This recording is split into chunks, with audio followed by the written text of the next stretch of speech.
was only a minor panic. Chris? Yeah.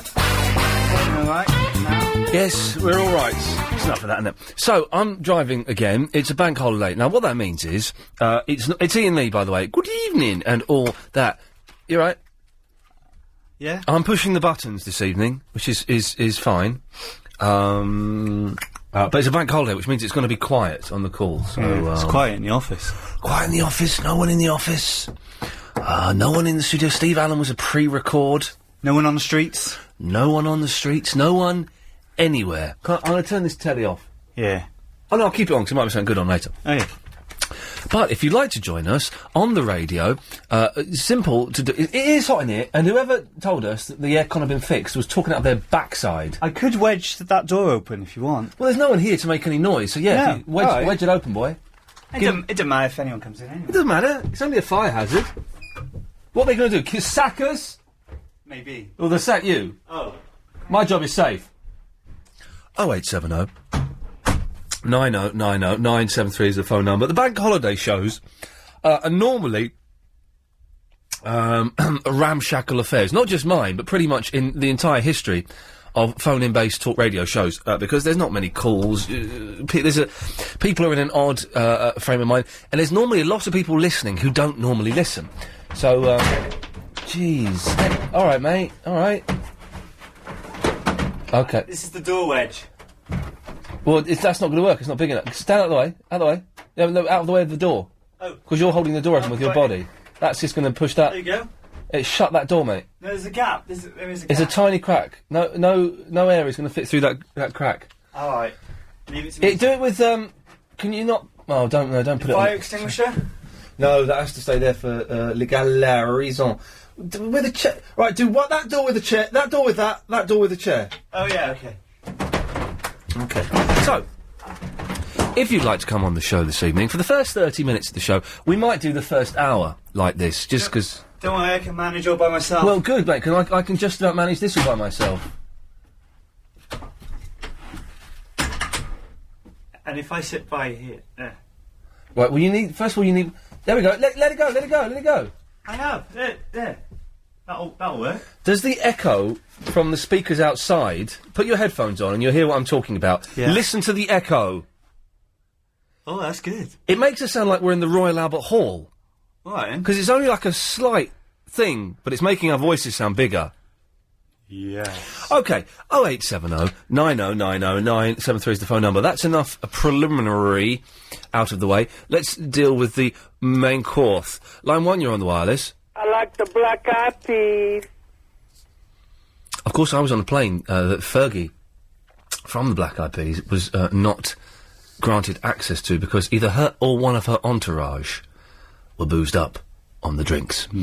2, you're on the wireless. Good evening, this is Pitcher Phil with Baseball News. Roger Clemens signs for the Yankees. The Rangers shoot down Toronto 3-2, and before Roger's arrival, the Yankees crushed Seattle 5-0. Tonight it's the Giants against the Mets, and Baltimore against Cleveland. More news soon. Pass it on. Thank you for that, Pitcher Phil. 3, you're on the wireless. Good show, man. Great show. I love your show so much. Thank you. Well, that's very erotic. 2, you're on the wireless. Any sign of the duck, Faulty? Quoting the awful Faulty Towers that really is just one of the worst television programmes ever made. 3, you're on the wireless. Sifu is the new Arab. Well, thank you. Why are you thanking me? Well, I'm thanking you for your contribution. Oh, all right. Thanks. Bye. Why are you thanking me?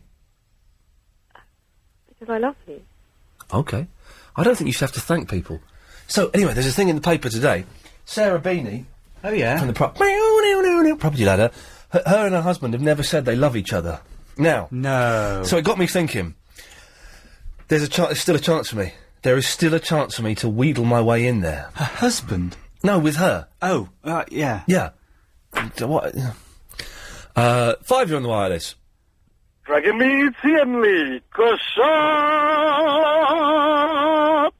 Actually got stuff to talk about this evening as well. But it's a bank holiday. Why waste it? Well, no, exactly. This was our old philosophy, was. And this is absolutely true, London. You're getting a glimpse into the way we used to work. was we'd have these ideas. Every day you come in and you have ideas for the show. Well, I say ideas, vague things you're going to talk about. You drinking tea? Yeah. I haven't got one. I made you one. That was 20 minutes ago, mate. Time for another. But we'd come in with stuff on a bank holiday and we'd say, well, yeah, let's not waste it, though, because no one's listening. No one's going to call in. Let's do it on tomorrow's show. Because the stuff was too good. But the stuff here is too good. But do you know, I'm thinking that the bank holiday listener shouldn't be sold short. The bank holiday listener deserves more. Deserves more, and they're going to get more.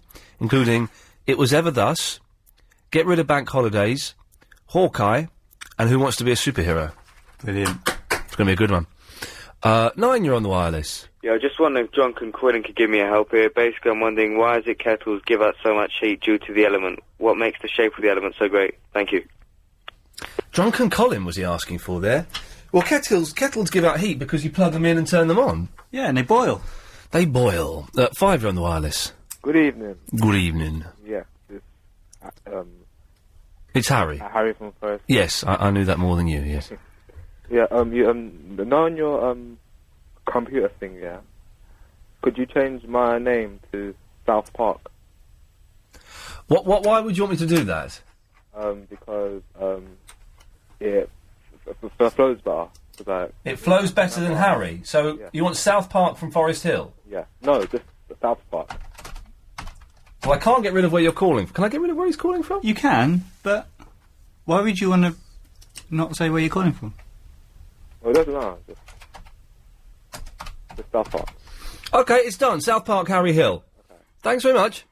Okay, bye. There we go. I've got really bad indigestion for eating way too much food. Do you really want another tea? Nah, don't worry about it.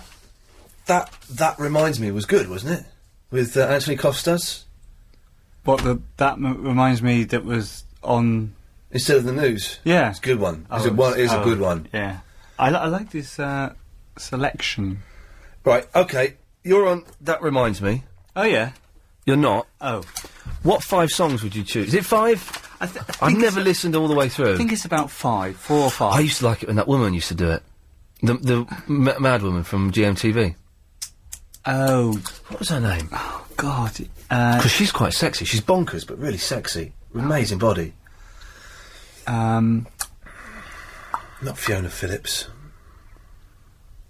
Not Angie Greaves.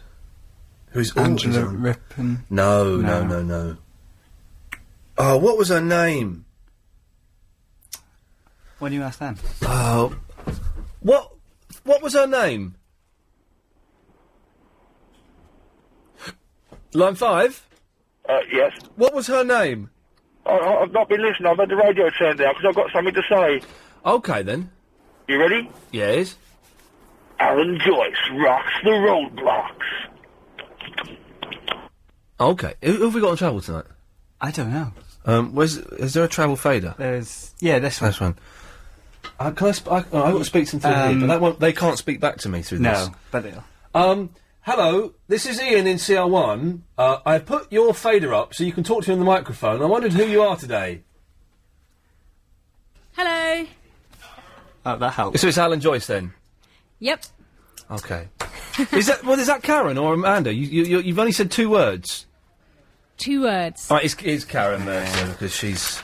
Stupid. No! What? Just, I know yes. what you mean about that, Karen. No, you're Karen, though. Don't try and get me to say something bad about you, by pretending to be Amanda Redman. What do you mean? I'm not pretending. Is this Amanda Redman? Yeah. Chris, you need to make a producer's decision here. Do we cancel the travel for the rest of the evening? Because...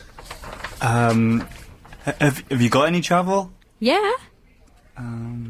Alright, we'll give it a go. We'll give it a go if she... Yoga's rubbish, isn't it, Amanda? Actually, no, I've got to admit I'm Karen, because yoga's really good. Gotcha, you see, it was the one thing I knew that she... And also the horrible, scary cackle gave it away. Right, okay, well, we'll come back to you in a minute. Oh, all right then. Can't you just do it now? I don't think we're allowed to, are we? Oh, no, you're probably right. You can stay on the line with us for the next couple of minutes if you want. Oh, thank you so much. Okay, we'll pick a line between 1 and 10. 9. Right, don't pick 4, 6, 9 or 10, because they're empty. 2. Okay. Line 2, you're through to Karen Mercer. It's called Kate Galloway. She's Kate Galloway from GOP. Thank you very much. That's not who I'm thinking of. It's not Kate. Who was the woman, Karen? Yeah. Who used to do That Reminds Me before Steve Allen did it? I don't know. She's on GMTV. No, I don't know. Okay. I'm really embarrassed. I don't know. I don't know either. Line 2, you're through to Karen Mercer. Your mother's watching, Ian. Okay, that's disappointing. You haven't got anything you need to do, have you? Who, me? Yeah. No, I did that before. I'm not talking about toilets. No, I wasn't talking about toilets either. I did my bulletin on LBC News 11:52, the other station with travel news every 10 minutes. Is that station still going? How rude you Is it? are. Of course it is. When does Sky take over? Oh, is Alan Joyce down there? Right, hang on, line 1, you're through to Karen Mercer. Oh. Hello, my name's George, and I'm 5, and I like the mushy peas. Fantastic, thank you, George.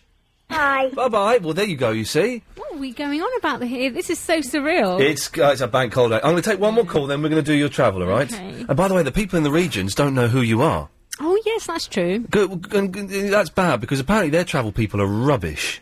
Oh, no. Do you know who does the travel in Yorkshire? No. An idiot. Line 10, you're through to Karen Mercer. Ah, Penny Smith is who you're looking for? Penny Smith. Yes, it was Penny Smith. It was. Well, thank you for that. Oh, no problem. Okay, I want to get one call that's just for you, though. This doesn't seem fair. No. Line 2, you're through. Oh, hang on. Line 2, you're through to Karen Mercer. Hello, Carol. Oh, hello. You're doing good, Joe. Lovely. Just the bad news. Why all this Nick, they become president or something, they are bad news. What happened to George Rimbaud, Socialist Party, for God's sake? They keep slamming off the immigrants. You know, BNP want to get in. For God's sake, do something. What happened to you? Clive Ball, everybody, please. And, of course, lovely Iain Lee. Cheers. Karen, your reaction to that, please. What are you going on about? Oh, exactly right. Hang on, stay there. I've got to press these buttons here. Lovely. Right, now it's time to get the... It's Karen, isn't it? Yes. That's it, go on, do it. Excellent, Ian. I don't expect anything less. 2 lanes of... Well, the computer's knackered. That's not much of a start to the show. What's that other email there? Cat Stevens. Oh, yeah, it's good, Yusuf. I like you. I was going to write a book on Cat Stevens. I never got round to it. You were supposed to be... you were supposed to be getting him in as a guest. Oh, yeah, I did try. And what happened? Well, you obviously didn't want to come on. Are you like getting Danielle Lloyd in? Your mate? The nudie model? My name's Aidan Chris, and Danielle Lloyd is my best friend. You know the nudie model who was in Big Brother and is famous and on the front page of the Daily Star? I sound like Neil Kinnock, don't I? Yeah, it's quite good. That's a good voice, but yeah, My name's Neil Kinnock, and I used to be the leader of the Labour Party, but nowadays I'd much rather pretend to be Asian. Anyway. My name's Aidan Chris, and I'm really good friends with Danielle Lloyd, and one day I said on Ian's show that we were best friends and I was going to get her in. You're not. She's on your MySpace, but it's not even her, it's somebody else. It's the real her, and we are good friends. And so when's she coming in then, Chris? Well, She isn't. She isn't. I'll ask her. I'll ask her. Ask her. All right. She's such a good mate. Get her in this week. All right, I will. I'll ask her. Okay. Because she's my best friend. I'm sure she would. Would you like to bet £20 on it? Yeah, I would. Okay, I'd like to bet £50. £50, you can't get Danielle Lloyd in this week. Yeah, I'm going to ask my best friend, Danielle Lloyd, to come in on the So show. sweet. Line 3, you're on the wireless. This is George's grandma, and I love the mushy peas. Wow, they're all calling in. Thank you, George's grandma. That's me. Ta-ta. 6, you're on the wireless. Yeah, you're right. Spider-Man 3 was rubbish, and too much romance, not so different from the first and second ones. Don't watch it, people. Don't do it. Oh, don't watch it. Spider-Man 3 was on the nightly news, not nightly news, but on the news on LBC. I try not to belch, I'm really bad. Again, every night for like the last 3 weeks. Oh, and Spider-Man 3, the Spidey movies. He called him Spidey. Disrespectful. And not technically accurate. No, I want to talk about Who Wants to Be a Superhero later on, which is the greatest television show ever made. 3, you're on the wireless. Yeah. Yep. Hi, mate. I've eaten too much food too quickly. Oh, don't. It's going to be a slow one tonight, but it's going to be good because it's a slow one. I'm not saying it's going to be rubbish, just saying it's going to be a little bit slower. Slower but good, better. Slower and better as a direct result thereof. Yeah. It was ever thus. Did you get my mashups I sent you? I did. I've not had a chance to listen to them yet. No, they're the same people who did the Paperback Believer. I think I've heard one. A crazy little thing called whatever. I think I've heard that one. Doesn't it?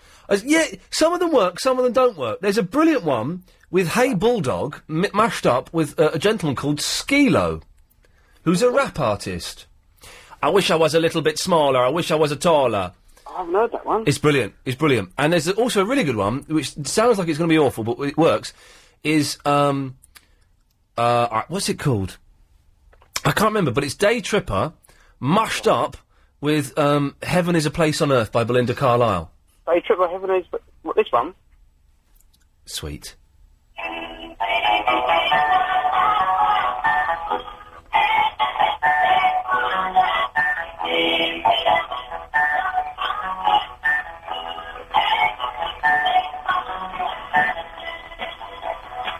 Is that the one? That's the one, fella. Well done. Good work. Thank you. He's been investigating, and we like that. 9, you're on the wireless. Hi, I'm George's mum, and I like the mushy peas too. Flipping it, it's the whole George's... Well, thanks, George's mum. All right, I've got to work out what... Do you do a call while I work out what time we... where's the advert? Line 5?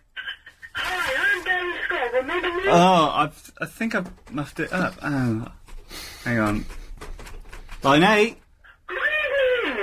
Where's that coming from? I don't know. It's all of George's family calling in, and that one person's got through on this... How have you done that? I don't know. Hello? Line 5, you're on the radio. Is this the way to Amarillo? What? Well, make it come up on the speaker. Dreaming dreams of Make it come up on the speaker. Oh, it's on the speaker. But no, not the speaker phone, the radio speaker. Oh. Put it on there. Okay, ready? Let me try. Line 1. Hello? You on the radio? Hello, Agent Chris. It's Daniel Lloyd here. Hang on, you put it on it's on here now, probably. Oh, it's on here as well. Oh, right. What? Danielle Lloyd? Yeah. Oh, yeah, go on then. Chris's best mate. Hi, Danielle. I'm coming on Friday. What? Can I come in on Friday? Can you come in sooner? Okay, tomorrow. Or tonight. Danielle? Yes? Were you on the Daily Star, the front cover of the Daily Star last week? Yes? It must really be her then. Wow, fantastic. 6, you're on the wireless. This programme is sponsored by Mushy Peas. There's an idea. There is an idea. I like the mushy bees. 3, you're on the wireless. Hello? Yes? Oh, hello. I'd like to speak to Iain Lee, please. You're speaking to him? I don't think so, no. Yeah, I do think you are. Are you really? Yes. Oh, is it him? It is he. Well, I'll tell you what, I know everyone. It was ever thus. And most of those people are absolute really horrible people. And, you know, I thought I was nice, and they all rejected me. Who? All of them. All of them. You know, the girls with the big breasts and the boob-bars, and, you know, it was completely horrible. You know, I thought I was a nice guy, and I did my best to, like, sort of ingratiate myself into their sort of circles, inner circles, the lower down in the circles, and they wouldn't have it. They would not have it. It was completely nasty. It really was. And then all of a sudden, I heard Iain Lee on the radio, and I just thought, that's the person I can really talk to. That's the person I can really get on with. Well. Sadly, you were wrong, though. I'm sorry? Don't apologise, but just, you're wrong. What a fruitcake. Line 1, you're on the wireless. Hello, I'm George's crab lice, and I love the mushy peas. Okay, I didn't hear quite what was said there, which is probably a good thing. 10, you're on the wireless. Hello? Hello. Are you in Lee? Yes. Really? Yes. 0870 90 90 973. I need to, No, it's still knackered. Oh, is it? Maybe I have to reboot from... Yeah, that'll work. What's that sonic boom? If you reboot downstairs, but do you know what? It doesn't really matter. I just think at some point this evening we're going to need the raid alerts. Oh, yeah. Because they're back in business, apparently. And they love bank holidays. They love bank holidays. Oh, look. Oh. Whoa. What the hell? There's sound coming out of that. No, we're just travelling through time. We're actually travelling through time. Oh, I'm going to have to go and reboot that. Oh, God. Before you really break it. Brace yourself for... Okay, well, I think I've broken it. This is a race. Show it... Shh. Six, you're on the wireless.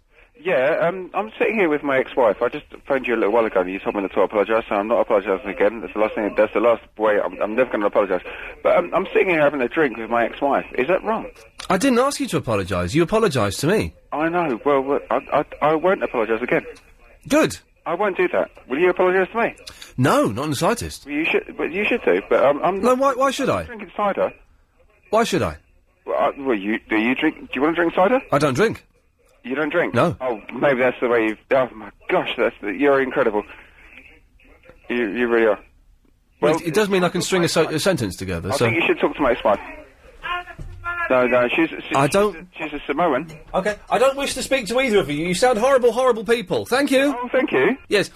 God, blimey. One, you're on the wireless. Hello, Ian. Yes. I watched the Beckham programme yesterday. Oh, yeah. I think the posh spice lookalike was quite good with the sunglasses on, but without, he looked quite dramatically different, I thought. Yeah. And the male one, the David Beckham one, without the sunglasses again, the resemblance wasn't that great. Yeah. But his voice was very similar. Did the Marlon Dingle guy look like Marlon Dingle? Huh? Okay, well that's disappointing then. That means that lucrative summer job is out the window then. We've had a fan email. Oh, yeah? Yeah.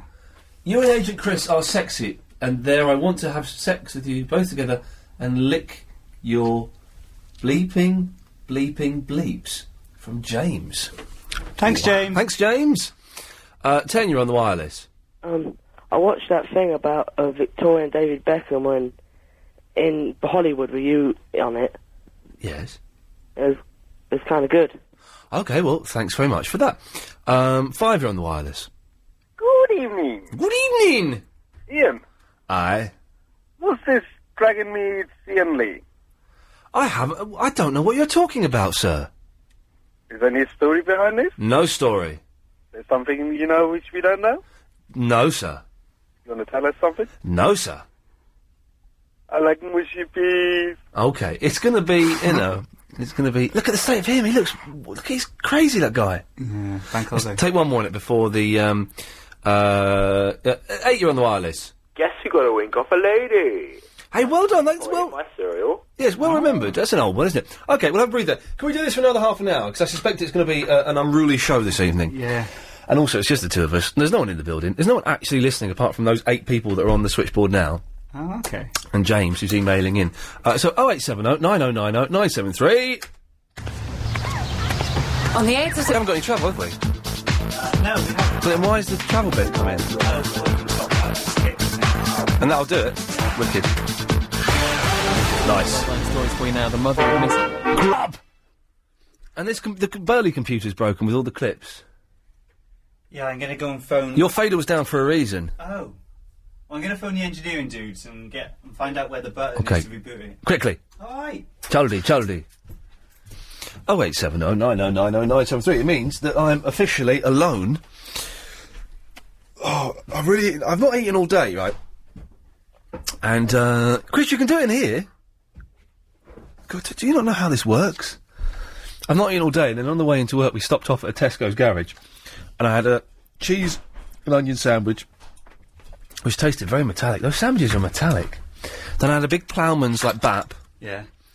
And, I've had half a donut, a packet of prawn cocktail crisps, some mushy peas, and, some other ting as well. So, 0870 9090 973. Calls go straight to air for another half an hour of the show. 4, you're on the wireless. Hello, Ian. Hello. I'm shocked, stunned and completely amazed that you've taken my call, because I've been trying to ring in for the old straight to air for a few weeks now. Yeah. I believe you said something rude, that's why we were hesitant to take I know your I call. didn't. You were afraid I would. No, it says on my screen that you said something rude. And then he's put the phone down. 8, you're on the wireless. No, they bottled it. 8, you're on the wireless. True. Hello? Okay, what the hell is going on here? 6, you're on the wireless. I would like to say I like the way you have arguments. It's very entertaining radio. People should realise it's a show and you do it to entertain, and that's how you entertain, through arguments. Thank you very much. Thank you very much. Well done, an intelligent caller who's got the act at last. Yes, one. Hello, it's me again. Did I get cut off? Did you cut me off? You cut yourself off? Oh, I'm very sorry. No, I did think you wasn't ever going to speak to me ever again because I was at some sort of risk. Have I got a little mark next to my name that says, "Do not answer this man's call, we might swear"? It doesn't say "do not answer this man's call," but it does say that you said a rude word.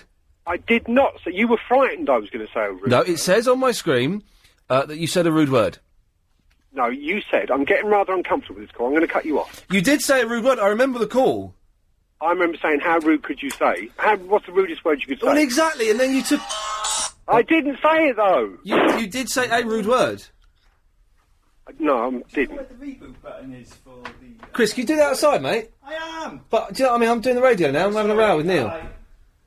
Is it? Can we have a proper row about something or other? No, How's your ego going? No, I've got too much indigestion to have a row tonight. How's your ego, anyway? I'm not really...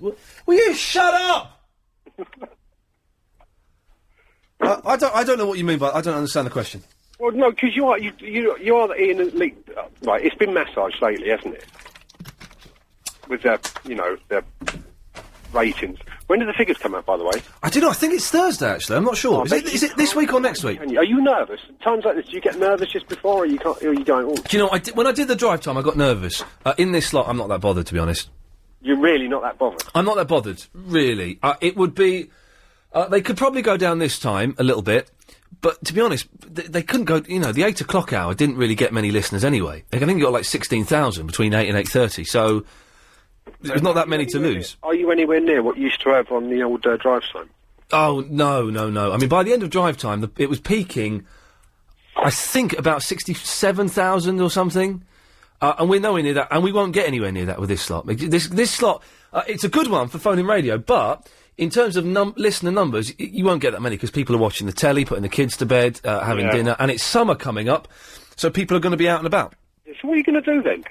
You can't just languish in the old dead hour and all that, can you? Well, I wouldn't say it was technically the dead hour, but I wouldn't say it's languishing. You know, I'm kind of lucky in as much as I've got 3 hours, which is comparatively untouched by the management of LBC, in as much as they let Chris and myself come in and do pretty much what we want. Very, very rarely do we get called in and told that was a bit too much, that was out of order, and never do we get told we think you should do this, we think you should do that, we think the show should be a bit more like that. You know, it's what is that noise?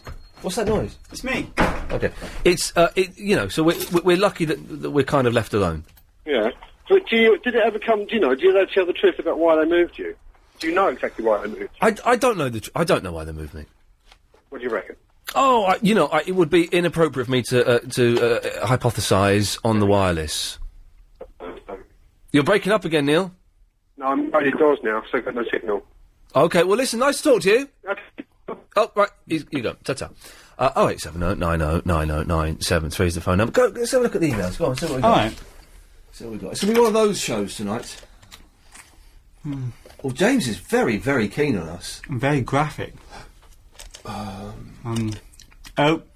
Go on. Yeah, Andrew, last night's Triple M is actually loading at the moment on my computer downstairs. I have to go down in 15 minutes and it'll be made public. So please put the kettle on, all make right. me a cup of tea.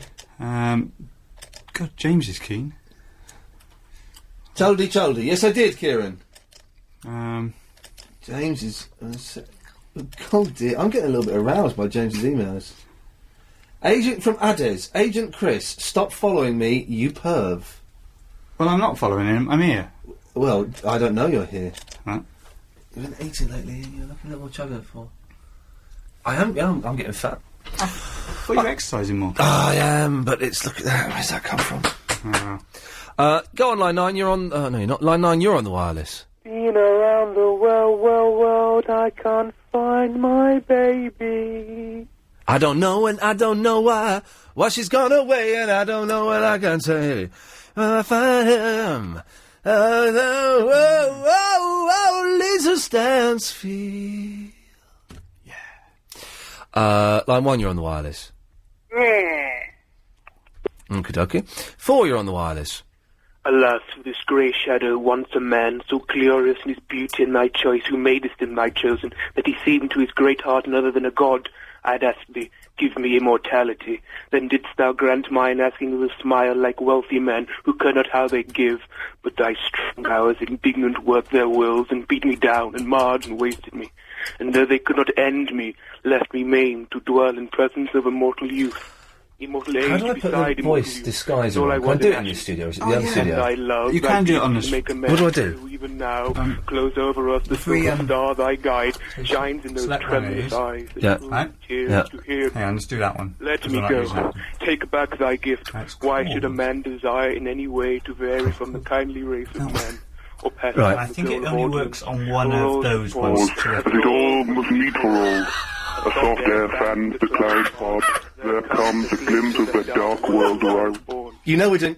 Once more the old you know we're doing a whole half an hour with that on, don't you? And from my shoulders pure and bosom We're doing a whole half an hour with the voice scrambles. Begin to redden through the gloom. Thy bright and slowly close to mine. Here yet thy blind stars and wild kings love thee, yearning for thy yoke arise, and shake the darkness from their loosened manes, and beat the twilight late. All right, Chris, phone yourself up. I want to hear you. I want to hear you with the voice decoder on. All right, that's fantastic. Okay, between 8 and 8:30, if you call, I've got to turn that down because it crackles my voice. If between 8 and 8:30, if you call up, your voice will be scrambled. Okay, it's a bank holiday special offer. Oh, that's it. Right. Okay, right. Is it? Do I have to put it through? Yeah. I can't route it. Okay, hang on. Right, route. Okay, Chris. From the website jobs. Oh no, that was the news fader. Oh dear, hang on. Right, go. Can you hear me? Yo, you sound really pervy. Oh, do I? Go outside so I can't hear you completely. Oh, okay. Hang on. Okay. Right, okay, Chris. Yeah? I want you to confess to stealing some stuff, okay? And stealing stuff and joyriding. Hi, Ian. This is Chris. Oh. Dad, you're giving your name away. I know. Well, I just want to tell you guys a secret. I kind of stole some goods. What goods did you steal, anonymous caller? What was it again? What? Well, whatever you want. I kind of stole some sausage rolls from my local petrol garage. Yeah. And, they were so good. So good. And then I stole a motorbike and got away.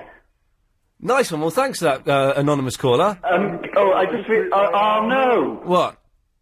I haven't got my fob. Well, you have to type in the code. Ah. Which is... Well, I can't tell you what the code is. That's good, huh? Yeah, it's brilliant. Let me talk on it. Let me talk on it. Go outside. God, you're so noisy. It's what? You're so noisy. So, I'm just making sure everyone knows I've left. Oh, so anyway, the reason I've called in is to tell you that when I was 15 years old, I was on a camping trip. Oh, yeah? With the Scouts. And the Scout Excuse me? used to make us play football. Oh, yeah? And one day I kicked the ball in another boy's face. And he died. What? Well, he died several years later, not in any way connected with anything I did. Okay. It sounds like there's more than one of you. There are three of us out here. Oh, okay. Yeah. Excellent. Well, thanks for calling. Cheers, bye. Bye. Such a muppet. What? Oh, sorry. Is that... yeah, that's cool. Yeah, it comes across. Okay, cool. Nice one. Yeah. Okay. Oh, there's no way I can't put Karen Mercer through that, can I? No, not unless she's causing the show. Okay, well, she won't do that because she's busy doing her yoga, innit? Right, okay. Line 4, you're on the wireless.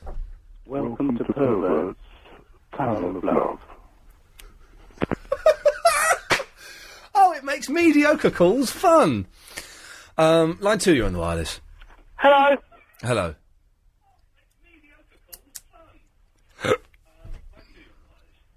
Meet. Mom?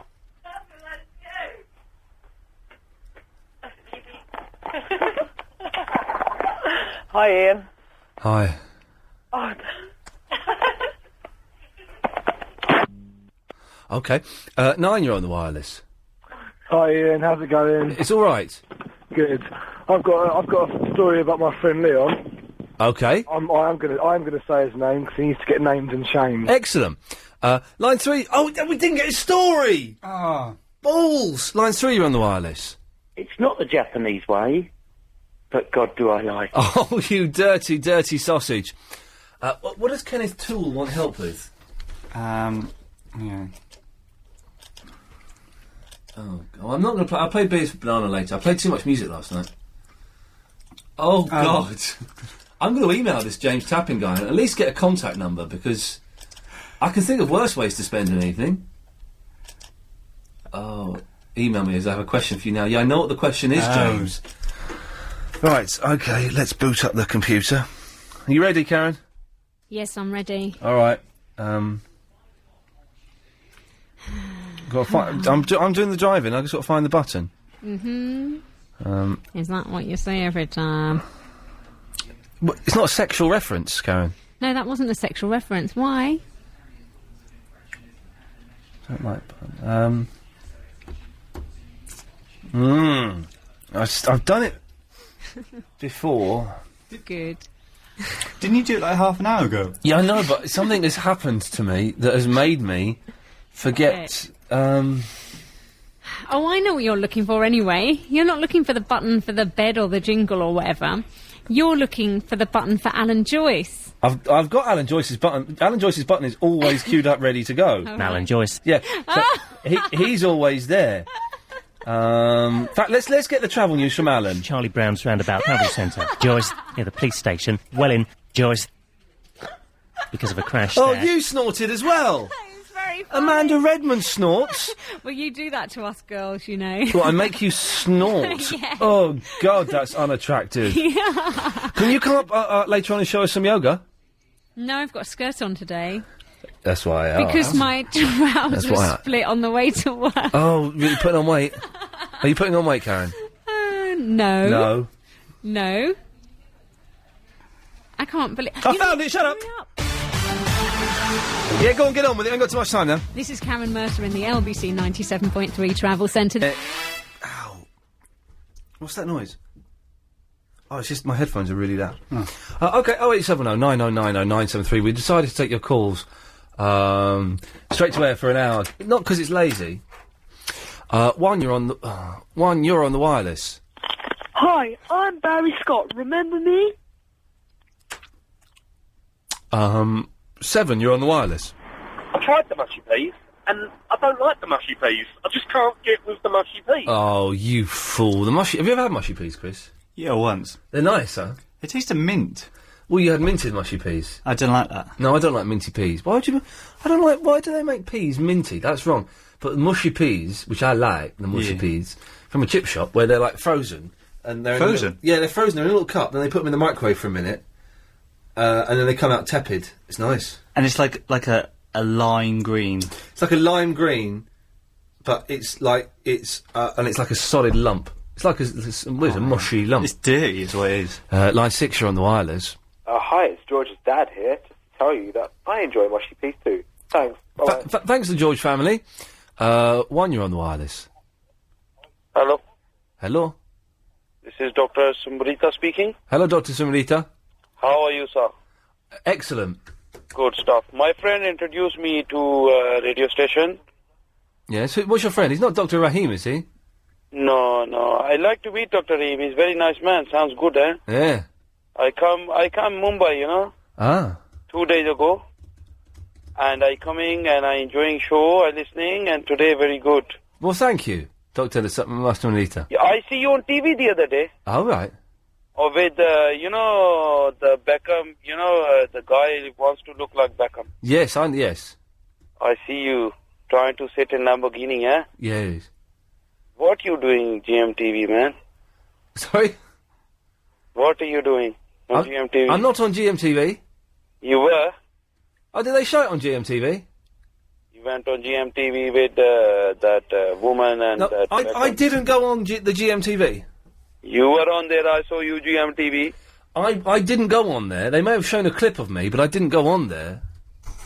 No, you go with Beckham and that woman. Yes. Very nice woman, eh? You're lovely, Pazumbas. Yeah. Is she looking good, eh? I want to meet her. You take me? Well... And she got some pair of melons. I can't take you. You say naughty words, eh? You're a naughty boy. Okay, well, thank you, Doctor. So you was on GMTV, eh? No. Before you're on the wireless. I am George's great grandfather.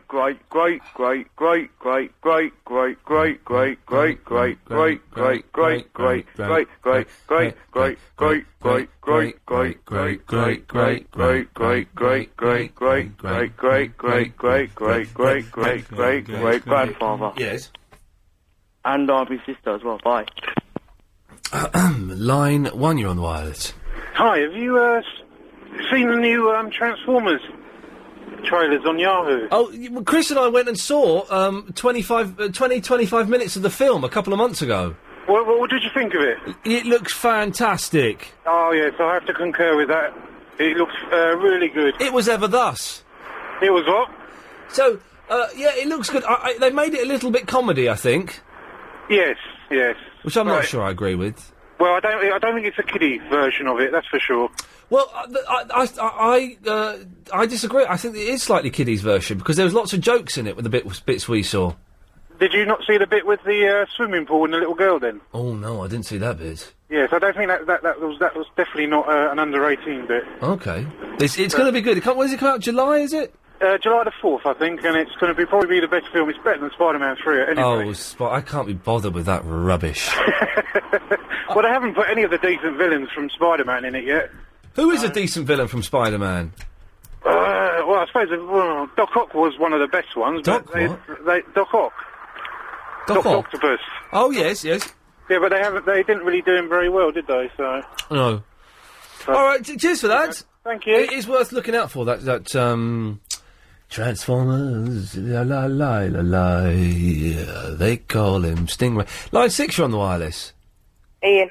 Yes? You alright? Yes, Dozy Michael. Did you watch Jeremy Carr show?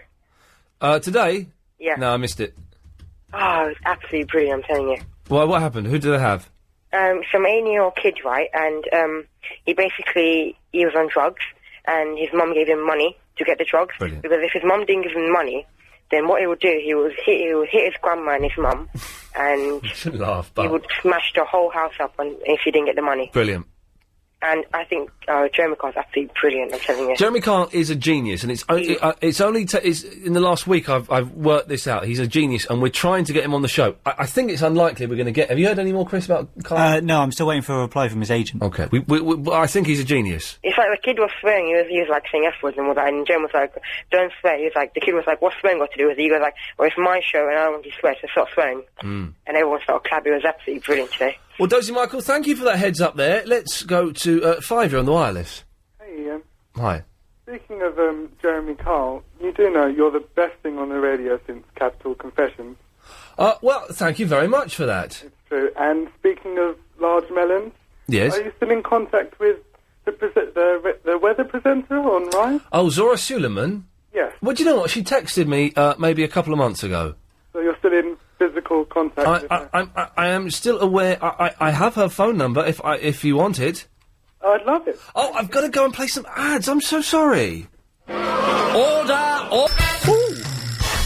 Yeah, I did that to teach everyone a lesson. Don't mess with me. 8, you're on the wireless. Yep, it's me again. Hello? Yeah, there was a caller on a couple of minutes ago. Yeah. And it said that they haven't put any decent villains in the thingy film, Spider-Man film. Yeah. Everybody in the grandma knows that Venom is the best villain in the whole Spider-Man comic book series. The Venom? Yeah, Venom. Venom. I don't know Venom. Well, you've seen the trailer for Spider-Man 3.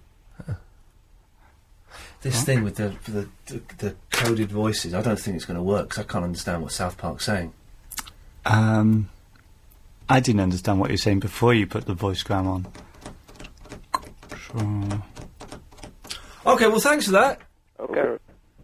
What? I said okay.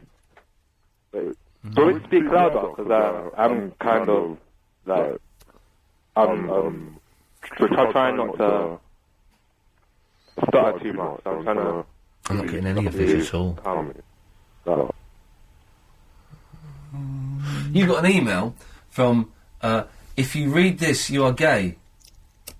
Oh, you just read it. Oh yes, fantastic.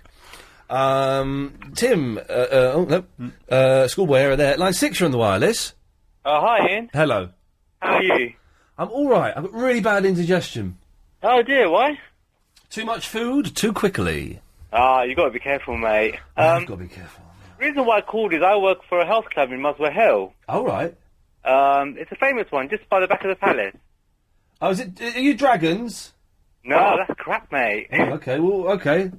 It's just behind the palace. Have you heard? It's on just off Dukes Avenue. Okay, right. Again, I wondered if you and Chris wanted to come over and have a guest pass and work out and see if you like it.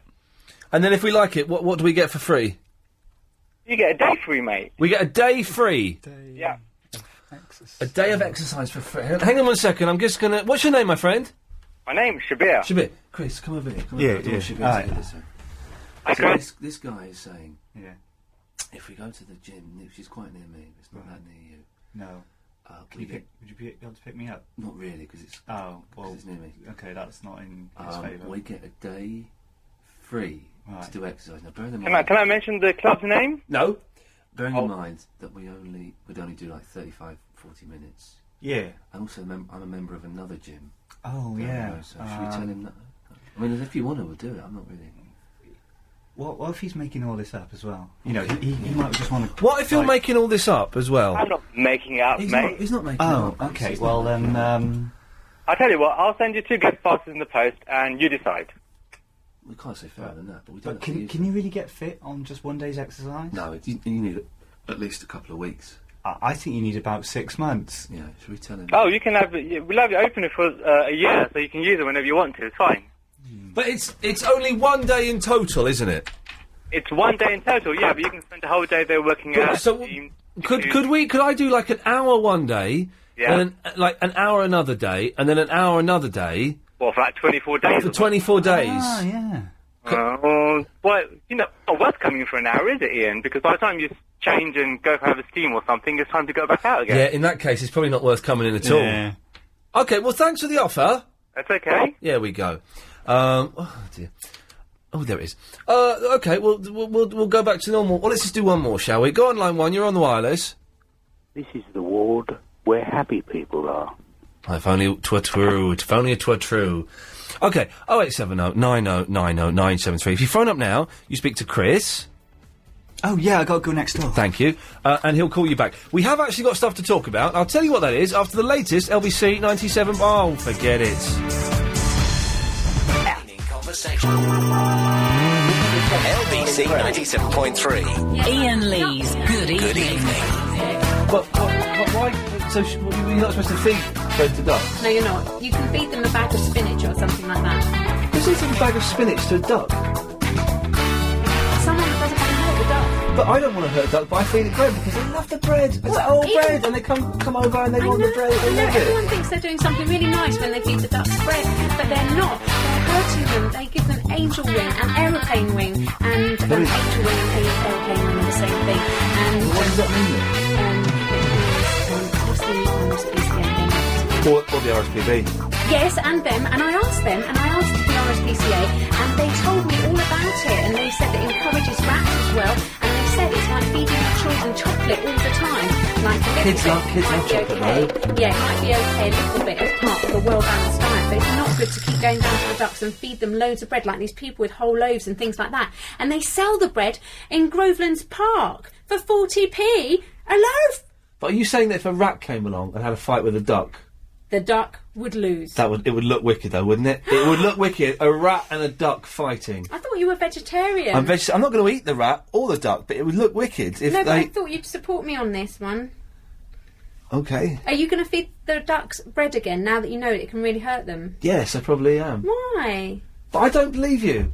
Why don't you believe me? All right, I'm going to print off my statement that I got from the RSPCA about Okay, this. do that then. I'm going to. Right, I'm doing the radio show now.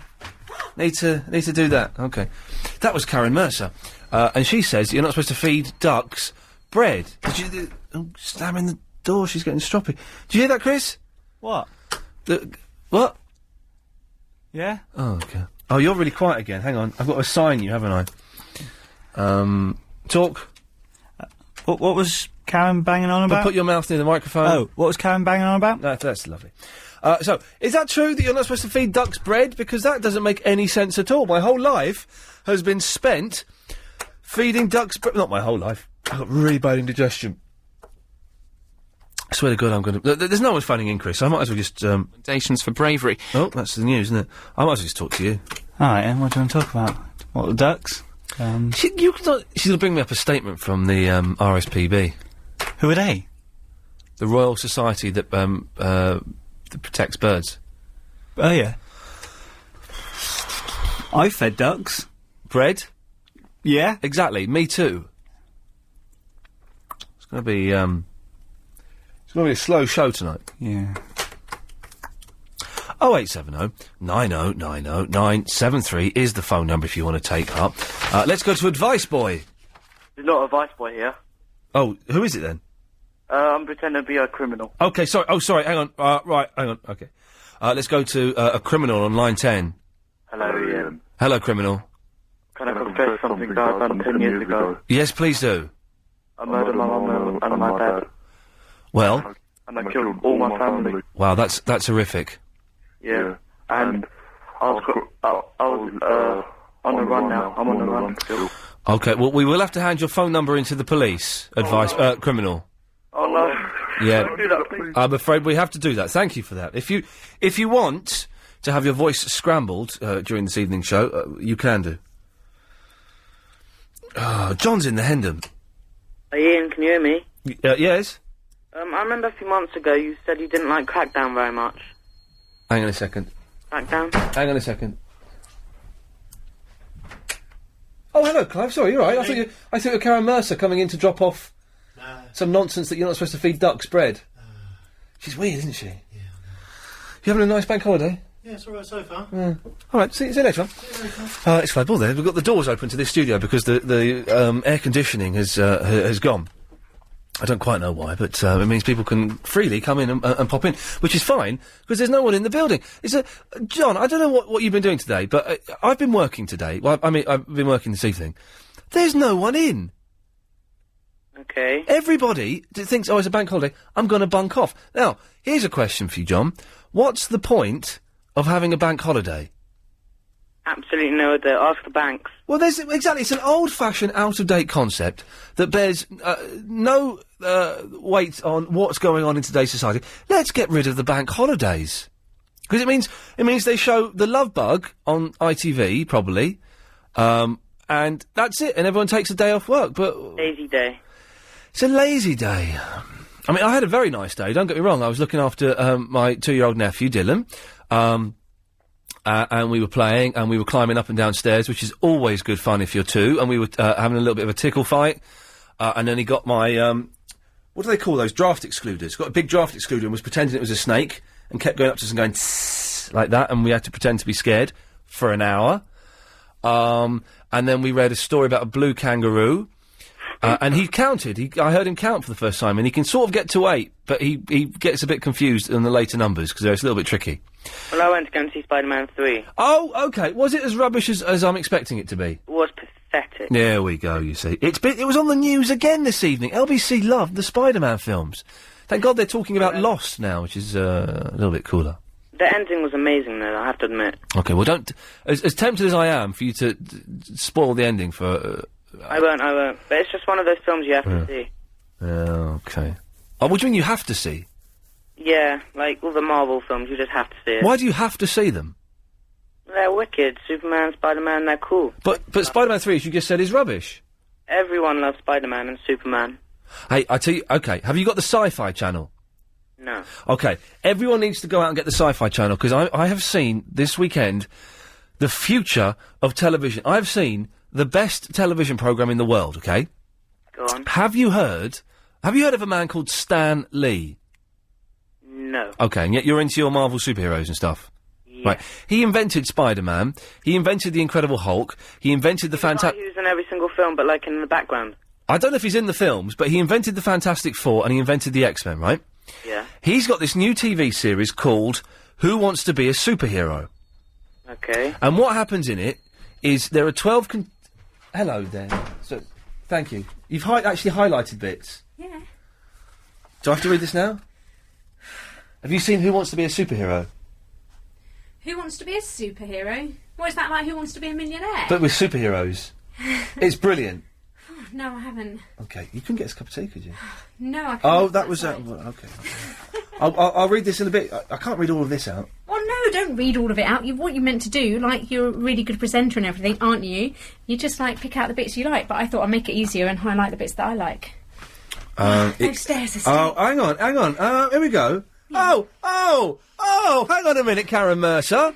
I'll teach you, you're incorrect. Sit down. Your premise is, it's bad... Be with you in a second, John. Okay. Yeah, you're saying it's bad that you shouldn't feed ducks bread.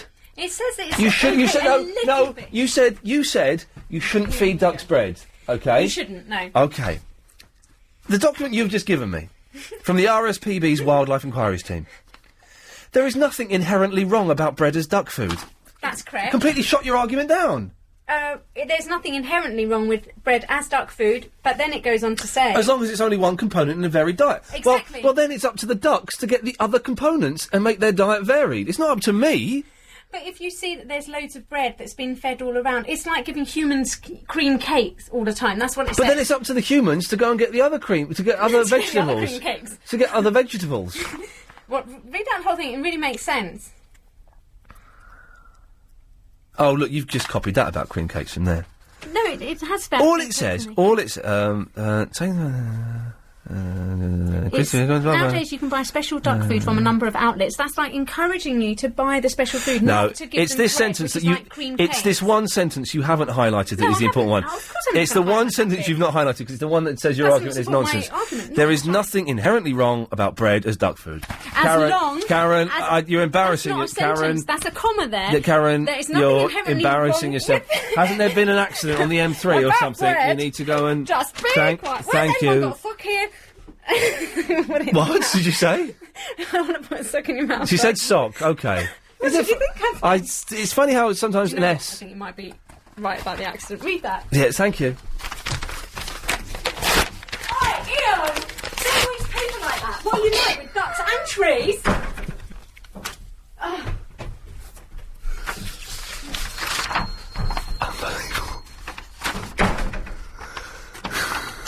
Sorry about that, John.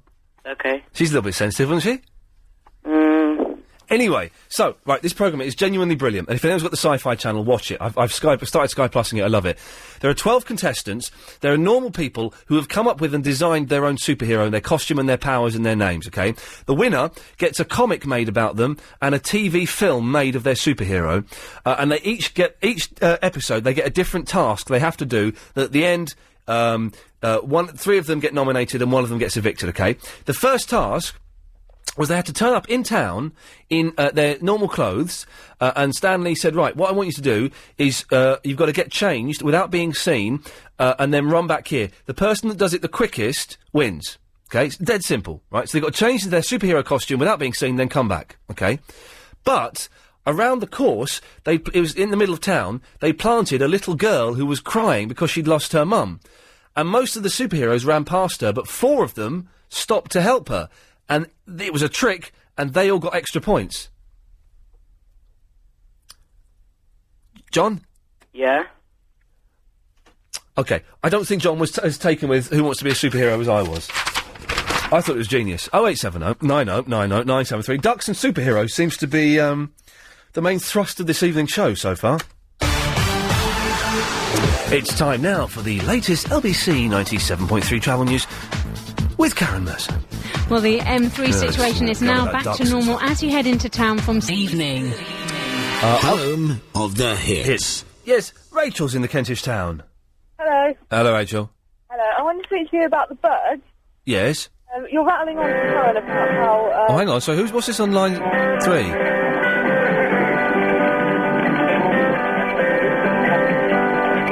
What is that? Okay. Sorry, Rachel, you have to talk over that, I'm afraid. Okay. Well, you shouldn't feed birds bread. Okay? Right. Because when they swallow it, it's like if you feed a pigeon rice, they can't digest it. No, it says on this document here... Yes, there I is understand. It says if it's fed, like, in moderation... No, it says, from the RSPB, there is nothing inherently wrong about bread as a duck food. No, okay, fine. But who's to say you'll feed a bird you'll feed a bird some bread, and then along will come someone else, and they'll feed the bird bread, and then someone else will, and then someone else, and he's not getting bird food, he's just getting bread. Right, well that's the duck's fault. The duck should be off looking for other things. Okay, but would you feed your budgie bread? I don't have a budgie. No, but if you did have a budgie, would you feed it bread? I'm not talking about budgies, I'm talking about ducks. Yeah, but I'm saying they're both birds, but they both have, like... Well, no, they're different. Budgies are smaller. Yeah, but they can't digest bread. That may be, but there is nothing inherently wrong about bread as duck food. In moderation. Right. No, as long as it's only one component in a varied diet. But, there is nothing inherently wrong about bread as duck food. That's from the RSPB. So your first statement was factually incorrect. Okay, but... You'll admit that, will you? Your first statement that ducks... I will admit that was wrong. Okay, well done. But if it's not being fed as part of balanced diet, then the bird's going to go bang. Because it can't digest it. No, it can digest it. You keep... No. The duck can digest it. Okay, fine. But if the duck doesn't get anything else besides bread, the duck will die. Right, yeah. But what I assume, right, when I go and feed ducks bread at a pond in a park, I assume that they're also off eating other duck food. Where would they get the other duck food? Because everyone feeds them bread. No, from nature. How do ducks eat when they're not fed bread? Through nature. You can get it from Windsor. You get duck food. From Windsor? Yeah. From Windsor? From Windsor, yeah. I'm not going to go to Windsor, and I don't think the ducks go to Windsor. What's in Windsor? Lots of bombs, actually. And ducks. Yeah, this woman actually stupid. I know there are ducks. And it's overrun with swans. I know, I've been there. I used to go to college there. But what duck food is in Windsor? Like crappy, pellets that look like hamster food. Right. Well, do you know what? Before the pellets were invented, and before bread was invented, ducks would eat what they found, wouldn't they? I'm guessing. Well, I don't know. I wasn't there. I assume so.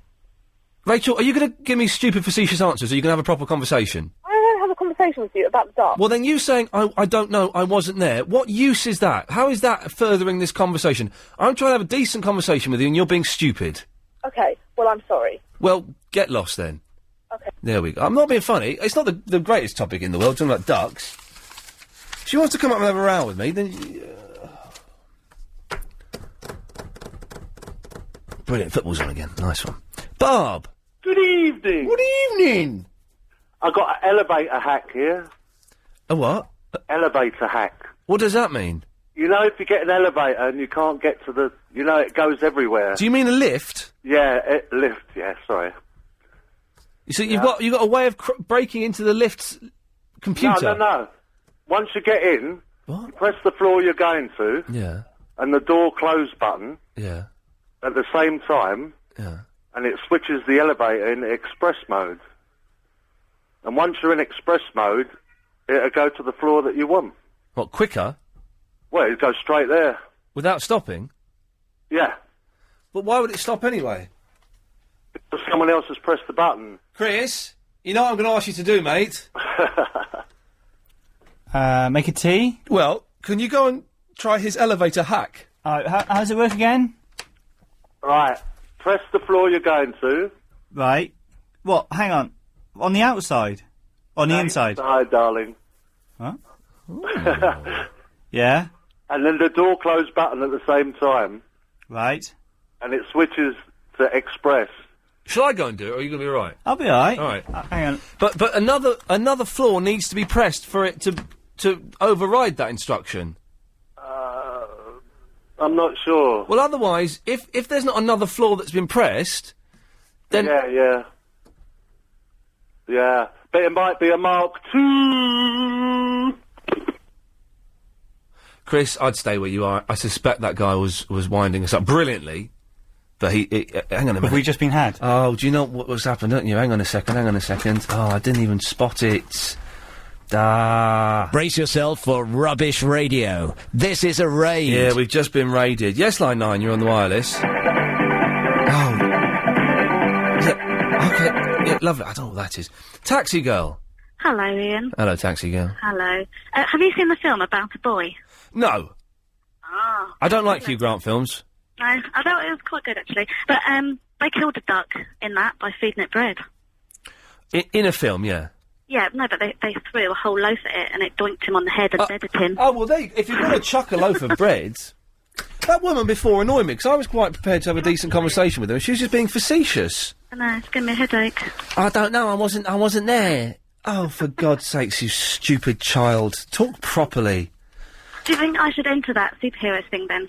Oh, it's the best. Quite good superhero name. Taxi Girl's brilliant. It's better than Cell Phone Girl, who's one of them. Her special power is she gets her cell phone out and calls the police. How is that a power? As I could take them straight to the police. Exactly. It's a brilliant programme.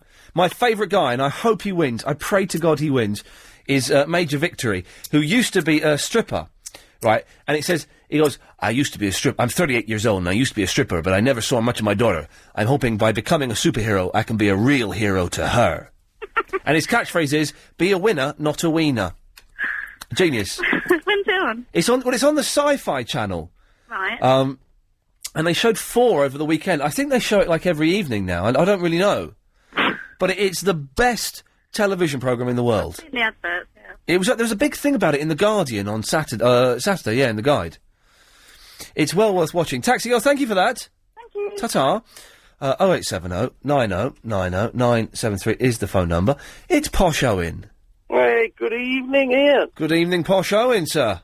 Are we mucking about with ducks again, or should I give ducks the elbow? Do you want to have your voice disguised? No. Okay, I won't. What? Do you want to disguise my voice? Oh, you're on the wrong line for me to disguise you. Right, there you go. Shall I call back? No, that's fine. Yeah. Actually, you think it wasn't... What makes the RSPB, whatever it is, the font of all knowledge about how to feed ducks? I mean, they may not be right. Need they? They may not. I know why it sounds like there's 3 voices, because you only need the mixer fader up, and if you put the phone line up, that makes other voices come in. Can I do anything with my phone to change my voice? I mean, might take it off speaker, or... You don't need to, your voice has been changed already. Oh, right. What do I sound like to everybody? Well, have you got your radio there? Sorry, Ian, what was that? Do you have your radio there? No, there's not a sound in the house, just me. But is your radio nearby? No. Oh, is it, it's off anyway, it's off, yeah. But is it nearby? It's nearby. Oh, we got there in the end. Well, say something. I'm being a bit thick tonight. Do you want me to turn it on? Well, say something and then turn it on. Okay. Mary had a little lamb.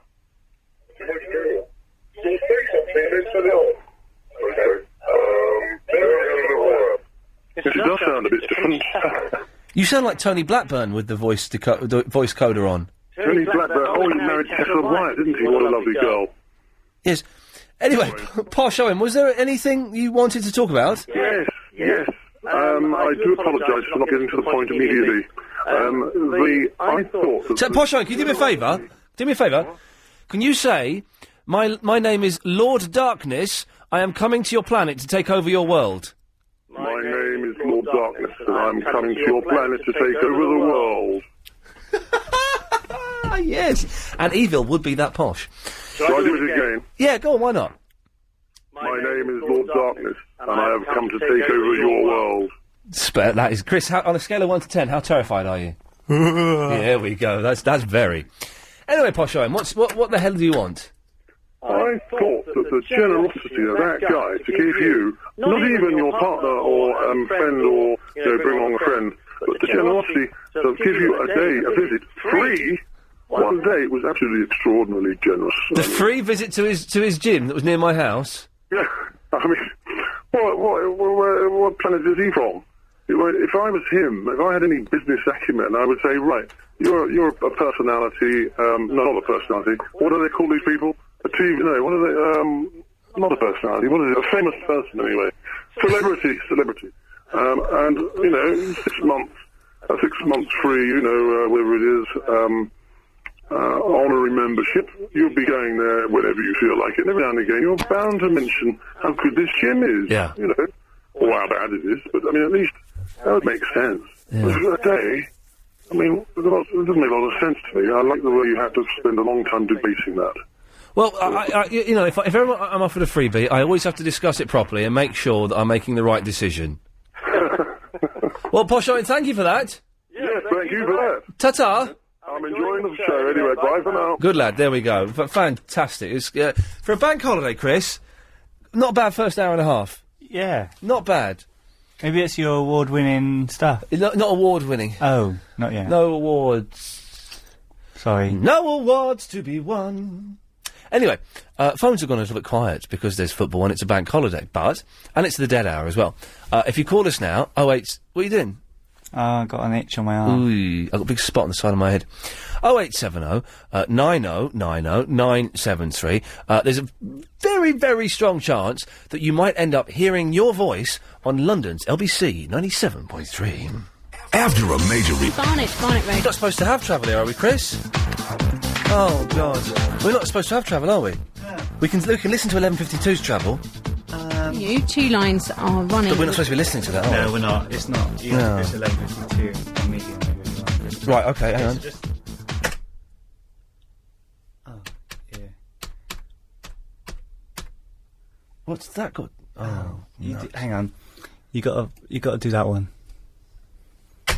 If you want to hear the news now, you can. No. Our other station, LBC News 11:52 AM, and on... Let's explain to the listener and me what the hell happened there. We went ahead in time, technically, because Desmond. you fired off the travel music. I didn't. For 9:15 in 15 minutes' time. The computer did. Well, you have to push a button to start that, so I think it's your fault. Loads of phone calls. Oh. So stop having a go and go and get them. Thank you. April! Hiya. Hey. Hi. I'm talking about that superheroes programme. I've just recently been watching it on TV, actually. Isn't it brilliant? Yeah, I think it's actually quite good. It's, I caught a bit of it on Sci-Fi, and I was hooked, totally hooked, because it's just hilarious, with Major Victory, this big camp idiot just running around. I love it. Who's your favourite? Probably Fat Mama. Oh, Fat Mama's rubbish. Her special power is she eats donuts. I know, but she's hilarious. I think she's funny. She's good. I like it's weird that when they all get when they get their new superhero costumes, they're all kind of like weird, slightly kinky PVC outfits. Yeah. It's all a bit strange, though, isn't it? Especially the blonde one. Oh, yeah. My favourite's Major Victory. I'm glad that... I've only seen Saturdays. I've not seen Sundays yet. But I saw Iron Enforcer get kicked off and then be told he's going to be a supervillain. The dark one or something. Yeah, he's going to be the Dark Enforcer now. Yeah. Which is brilliant. And what a brilliant prize. They become stars in a comic book and they get a film made about them. Exactly. It's not bad. What more could you want? Well, you could want $1 million. April, thanks for that. Yeah, well, I've got a fact about quacks. About ducks, sorry. Their quacks don't echo. Now, I think that's an urban myth. Oh. I think that their ducks... you've got me doing it now. I think that their quacks do echo. And that it's a myth that they don't echo. I'm not too sure. I just heard it, so... Well, I'm sure Looney John will be listening and he'll call in and let us know. April, tar for that. You're welcome. There we go, of course. I think they do echo and it's just... Oh, I've got an email. Let's read this. Just going to read this email first. All right.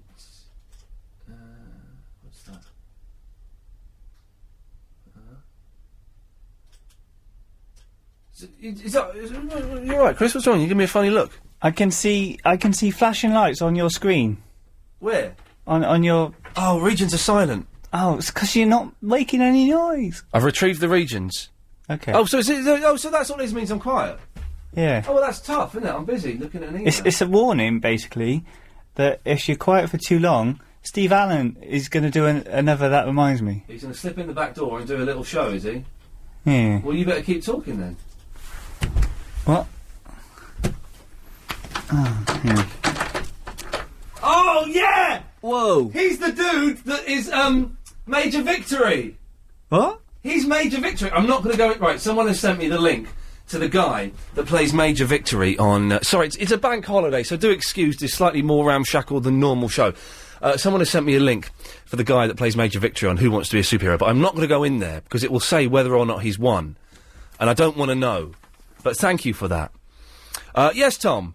Yeah, Ian, this superhero thing is on the Sci-Fi Channel now. Well, this very second? This very second. Chris, have we got Sci-Fi Channel? Hang on, let me have a look. Chris will have a look, see if we've got Sci-Fi Channel. Yeah, it's been on about half an hour, mate, apparently. Have you seen it? No, I was cooking dinner, the missus was watching it. You have permission to bunk off of my show tonight and watch it. It is absolutely fantastic. Tom, listen, thanks for that. You're welcome, mate. Ta-ta. Chris is flicking through the channels. By the way, if you just tuned in, I'm pressing the buttons, which is why we went to the travel a bit early and why some things muffed up. And also, it's a bank holiday, there's football on, always a little bit quiet on the bank holidays, phone-in shows. Oh, tennis. What? Nothing. I don't think we've got the Sci-Fi Channel. No. I've run out of channels. Okay, well, maybe you should answer some calls then and stop showing off to your mates. Chris! Oh. Turn it off. Right, I can't. Thank you, right. Neil! All right, Ian. Hello, Neil. How are you? I'm good, I'm good. Are you pressing the wrong buttons on RCS and Selector? I've pressed a few... on... what? RCS and Selector, that's what you listen to you knowing all the technical stuff that even I'm not quite sure about. I've been in the LBC studios, I know how it works. What? How comes? Because I work for another radio station owned by the same group. Heart? Indeed it is, yeah. Okay, well... In Birmingham. It was ever thus. Oh, okay, right. But how come you've been in this studio? Because I started off on... Where did I start off? Ground Patrol. For Heart, when Mr. Feekson took over. Oh, that's the dudes that drive around in the Jeeps. Yeah. It's all sexy girls now. Yeah, I left a couple of years ago, though, so I missed out on that. Yeah, it's all really fit girls that drive around in these Jeeps in the mornings. Oh, rather than me with just stupid hair. Rather than geeky blokes with stupid hair, yes, you know. I've done, you know, I've done my fair share of jobs driving around in Jeeps for breakfast shows for regional radio. Anyway, Neil. Yes. Yes, I am pushing the wrong buttons, but we've managed to get them in the end. What can I do for you? I'm just a bit bored, to be honest. I was going to go see a band, and they got cancelled, so I thought I'll listen to you instead. Okay. Well, it's not your average show this evening, because of the bank holidays are always very quiet, as I was just saying, and, well, I'll tell you what I wanted to mention, actually, and maybe you can help me on this. All right. Have you been watching this new series of Doctor Who? No, Doctor Who's rubbish. Okay. Did you watch a programme the other day called Superstorms? No. Okay. Have you seen any programme on the BBC where they have English actors doing American accents? Not recently. Okay, that's that whole conversation screwed. I had three get-ins there. I'll tell you what I do watch. I watch American Hot Rod on Discovery Real Time. That's a great programme. American Hot Rod? Yeah. And what happens on that? There's this kind of a guy called Boyd Coddington who owns a hot rod shop, and he's just a really bad manager and upsets all his staff. It sounds rubbish. It kind of is, but, you know... But the thing I was going to say, because I've been watching Doctor Who, I quite like Doctor Who, but I noticed that they've had the last 3 episodes have been set in America, and it's always English actors doing American accents, and they're always absolutely awful. Just awful. Really bad. And you're thinking, well, it's the BBC. Why don't they hire American actors? Or at least dub it. They've got enough money to do that. Oh, no, dubbing's always awful. But that would add to the comedy effect. No, but you don't want a comedy effect. You want it to be kind of as dramatic as it can be, really. Yeah, but it's science fiction, so it's not going to be real in the first place. Well, no, exactly. That's the whole point, is it's not going to be real. Are we going down the dead end here? We possibly could be. I think we are. Well, thanks for calling, Neil. It was a pleasure. There we go, good lad. Betty, Oh, hello. do you watch Doctor Who? No, I don't watch stupid things like that. Oh, okay. So you don't watch Who Wants to Be a Superhero, then? No, Okie dokie, well, that's disappointing. don't watch anything like that. Are you getting a cold, love? Pardon? Are you getting a cold? No. You sound a bit hoarse. No, my phone seems to be quiet. I don't know why. Right. Can you hear me? Just about. Yeah. You sound a little bit hoarse. No. Okay, Betty. Anyway, you should get my letter tomorrow. Hopefully, yes. Yeah. And it's got your sticker on it with your address. Oh, everything, yeah. Everything on there. Anyway, it was funny, a show last night. It's been all stupid a bit tonight, hasn't it? Well, it's because it's a bank holiday. I think we can get away with being a little bit rubbish. All about ducks and... You know, this nonsense. You shouldn't feed a duck bread. Yeah. What a load of blooming nonsense. I know. Never heard anything so stupid in my life. Anyway, I said to Chris, hello, stranger. He's not been here. No, I know. Off on Thursday, off on... I liked Helen. She's good, isn't she? Isn't she nice? Really good. And the shows that we did with Helen were just out of this world. Lovely. Yeah. Yeah. Really superb. What a lovely lady. She's not here tonight and she's not here tomorrow. Oh. Oh, well, anyway, I just hope you get my letter tomorrow. So do I. Can you hear me? Yeah, I can. When you're talking, Betty. Yeah. Yes. Oh, okay then. All right, Betty. Well, listen, thanks for calling. Yeah. And I'll speak to you later. Yes. Bye. All right, love. Bye-bye. Bye-bye. There we go. There's something going on. By the way, if you want to have your voice disguised, it's a bit crackly, but it does that effect. But you're more than welcome to. Good evening. Good evening. How are you? Good evening. Hey, I'm not too bad. Okay. But not so good. Oh, why are you not so good? I've got to find somewhere to live. Oh, no, why? Because the tenancy has come up and she's selling. My landlord's selling. It's always bad when that happens. I've been in situations with that like that before. And it's so difficult because rent, I'm fed up renting and I can't afford to buy at the moment. Yeah. I'm in that catch-22 situation. Chris, am I allowed to say where you're moving, or is it top secret? If it's top secret, say, and I won't say. No, it's not top secret. You've just said it anyway. Well, I didn't say Ruislip. Oh, yeah, you didn't. No.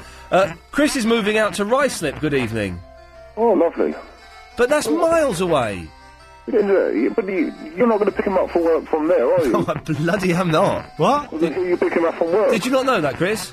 No. I'm not picking you up on a Sunday night from Ruislip. How am I going to get in? I don't know. Bicycle? Huh? Scooter? Get a little scooter. Yeah, use a little scooter. Could you not pay pedestrian charge then for scooters? Yeah, they cost a fortune. Well, what then? But don't be late. Yes, don't be late, Chris. I'll try not to. Well, thanks for that, good evening.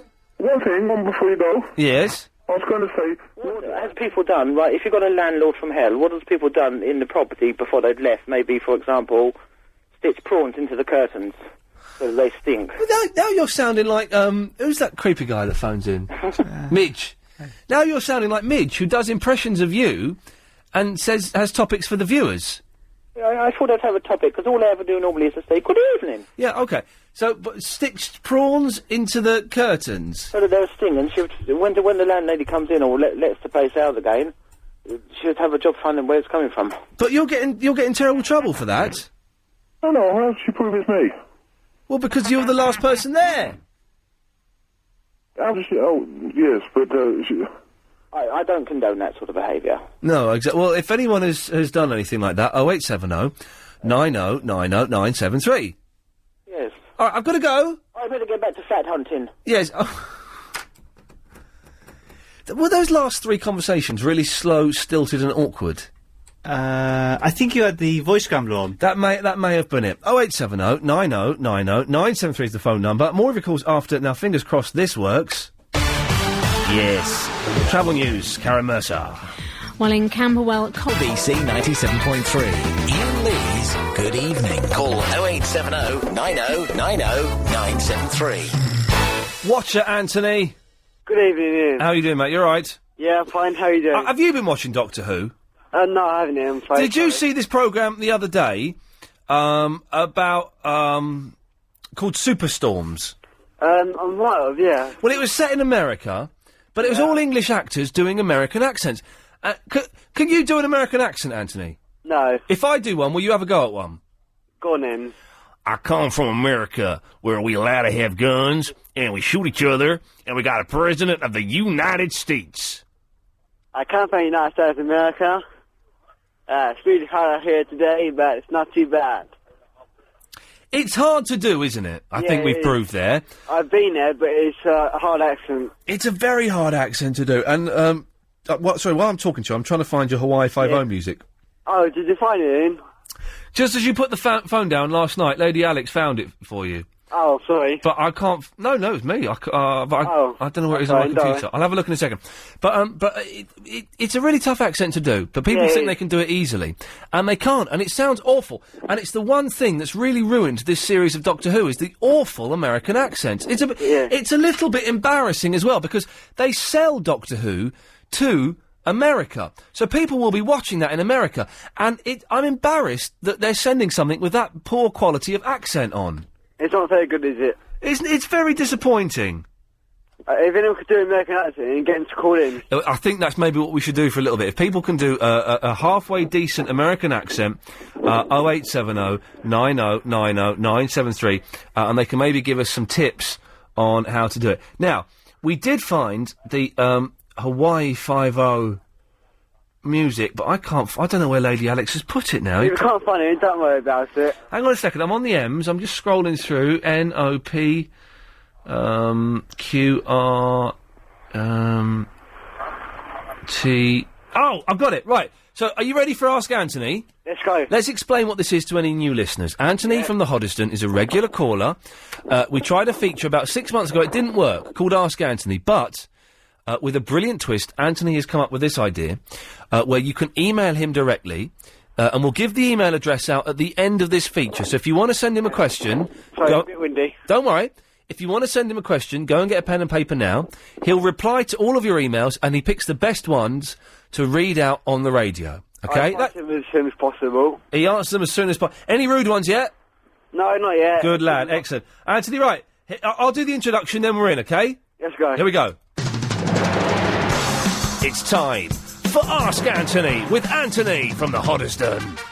Here we go. We've got a question from Jagger Meat Sausage saying, what's his answer to this? It's a strange question, but I put whatever you want an answer to be. This next one is for you, kind of thing. I won't say their name because I might embarrass them. My question is, I have a question from Iain Lee. What am I meant to do about it? Any help advice would be generally appreciated. Well, Miss B, I think what you should do is phone up Iain Lee at your own time and just tell him how you feel. And I know you haven't called up for the first time, but take your time and just tell him how you feel. And Iain Lee's a good person, so he won't bite. And a lot from here from Kieran and Tom in Hoddesdon. They say, what do you think of the kidnapping of Merodine? I think it is very sad and I feel very much for the parents of Merodine. I'll be praying for them and Merodine for a safe return. And I think it's a real shame that the way has come to this these days. It ends a little bit suddenly. Anthony, listen, mate, thank you very much for that. Good work. Now, the email address, if you want to ask Anthony a question, is ask_Anthony, and that's ANTONY, there's no H in it, at hotmail.co.uk. Is that right? Yes, fine, it's cool. Did you get a question from my producer, Agent Chris? No, he didn't. I haven't got a question. I don't think it's saying because I can't see nothing from my Agent Chris. Okay, well, maybe he's lying to me then. Anthony, mate. I'd just like to thank you for your support and that, and all listeners as well. Good lad. Thanks, Anthony. Take care, mate. Bye-bye. There we go. 0870 90 90 973. Yes, Jackie. Hello, Ian. It's Fruitcake here. It's what? The fruit and nutcase. Oh, yes. Yes. Yeah, I saw your programme last night on Sky 3 on View. Oh, yes, the Beckhams. Yeah, and it was very good. And Thank I you. realised that you look so handsome. Well, I looked a bit chubby in it. Well, I mean, you looked a lot better than I thought she did. Oh, really? You hadn't seen me before, then? No. Okay, well... He looks, you know... Really? Yeah. Good God. Sorry about that. No, don't apologise. You can't control your feminine urges. Exactly. Exactly. Yeah, but, you know, I mean, any programme that comes from Sky 1 onto Sky 3 that's on Freeview, you know, if they can post them over to Sky 3, I'd be happy to see them because I've only got previews. I was lucky to see your programme. I thought, yeah, man. Well, a lot of the Sky stuff, apart from the big ones like 24 and Lost that they pay, you know, millions of dollars for, a lot of them end up on Sky 3, don't they? I don't really know how Sky 3 works. I think it's just where they show old Sky programmes, don't they? I suppose so, yeah. I don't really watch Sky 3 that much. It's only when I think that's something that looks interesting to me, I'll probably watch it, but otherwise I don't. That's probably the best way to watch television, isn't it? If there's something interesting, then watch it. Otherwise, don't. Don't. Yeah. Exactly, and there's football on tonight, isn't there? Oh, God, yeah. There's Oh, sorry. There's always football on. Yeah. I went for a run this morning. I got home, got into bed about 2 last night. Yeah. Slept terribly. Woke up about 7. I went for a run about 9 o'clock. Oh. And how did you do? I didn't do too bad. I did 20 minutes, and I did some squats and some press-ups. Yeah. But I tell you what, I can do. Yeah, I am shattered now. Absolutely shattered. What you need is a good massage from a good woman. Do you know any? No. Okay. What I need is to sleep for like 3 weeks or something.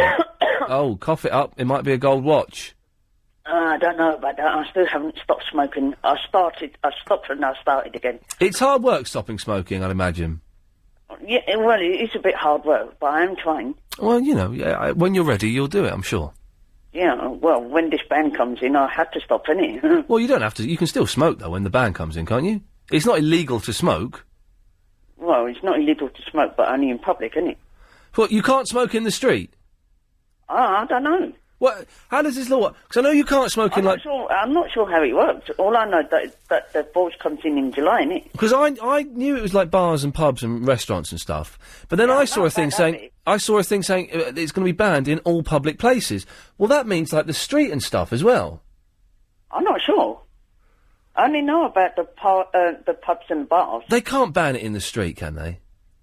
No, they shouldn't do. That would be wrong. That would be outrageous. That would be political correctness gone mad. It possibly could be. Jackie, on that cliche, I'll say thank you. Thank you. Ta-ta. If anyone knows, they can't ban you smoking in the street, can they? 0870 90 90 973. I'm going to press this button here. Right. Where do we... I'm talking around and put my phone up. Jeff's in the London. Hello, Jeff. Hello, no, it's Jez. Jez? Hey, Jez, that's all right. Jez? Jez, J-E-Z. Oh, Chris, it's Jez. I did tell him, I told him twice. He's an idiot. I know. And you do speak a bit funny. Hi, well, no, I don't. I didn't understand what you said. Right, Jez, what can I do for you? Well, I heard you saying on the radio about all the, the people with bad American accents, but what about Hugh Laurie in House? No, I've not seen him in that. Is his accent awful? No, it's weird. Well, most people think it's rubbish, but I think it's good just because they probably think it's him talking, like how he talks normally. But when he's doing his, well, I think it might be Canadian actually, but it sounds pretty good to me. Can you do an American accent, Jez? Well, it's not. Nah, not really. I can. Have a go. Go on. Have a go. Why there? Why? I'm on the radio with Iain Lee. Why? And I'm twacking you. How about that? It's not bad. It's not bad, mate. It's better than my one.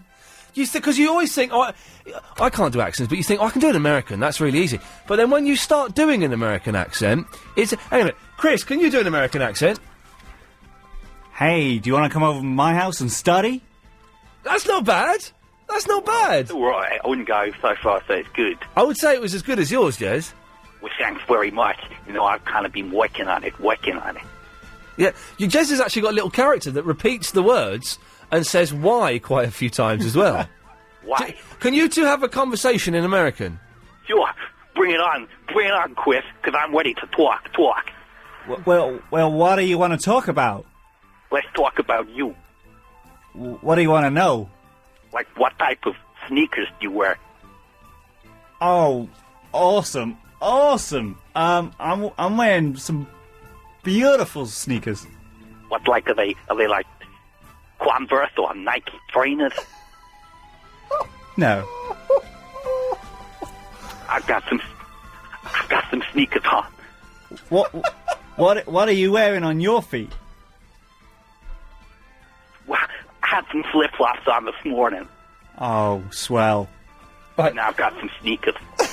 Excellent. You want to come over to my house and study? What are we going to study about? Let's study your shoes. I'll study your ass. Right.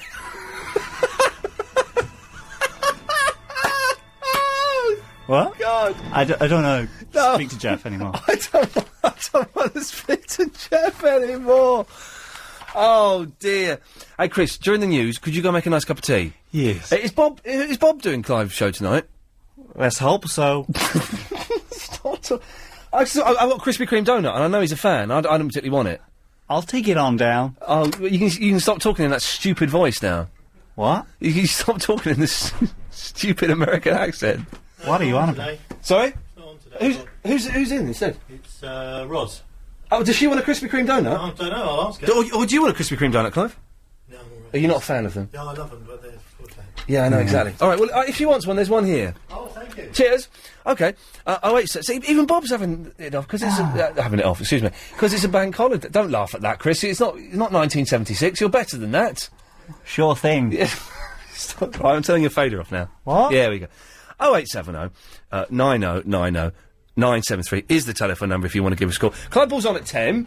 Roz is producing him. Because Bob is bunking off, as everyone does on a bank holiday. I don't get what the point of a bank holiday is. Seems very, very odd. We've talked about ducks, we've talked about superheroes, American accents, bank holidays. It was ever thus. It makes sense. The garden at the village pub, Oxley Village. He's still going on. So, don't call in for a minute, because Chris is downstairs making a lovely cup of tea, which should be nice. Oh, hello, what's she climbing that wall for?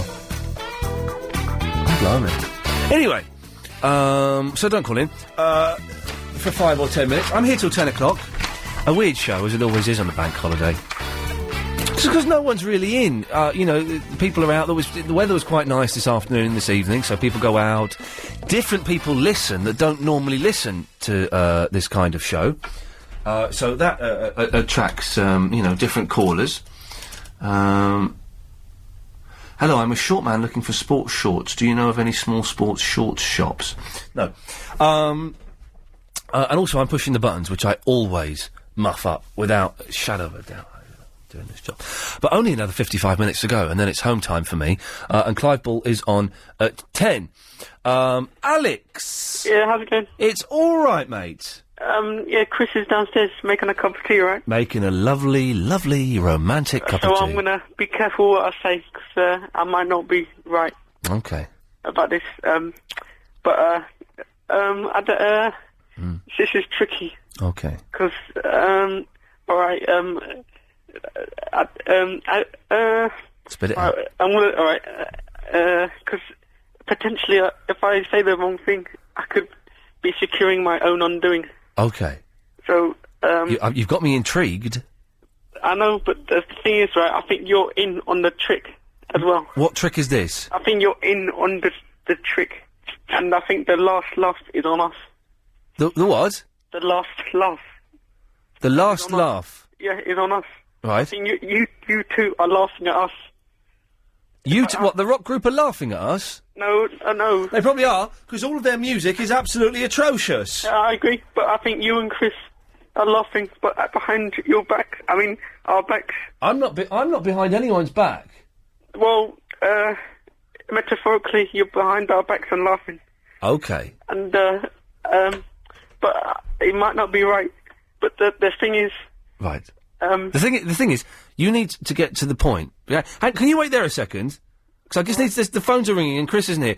Line 4, you're on the wireless. Hello? Hello? Hello? Hello there, yes. I hear on the radio that you're moving. Who is? I've come to say good luck with your move. No, I'm not. Is this good evening? Oh, hello, good evening. Hello. Hello? Hello. How's it going? Who am I speaking to now? Talking to me. Who? Yeah, you're talking to me. What do you want to say? I didn't understand the word you said. Could you speak it a bit clearer? Well, all right. What do you want to say? Oh, what do you want to say? You're calling up. What do you want to say? What do you want to say to Ian? You've got to say good evening. All right. Well, I'll call you back in a minute. All right. Don't call me back in a minute. It's good evening. All right.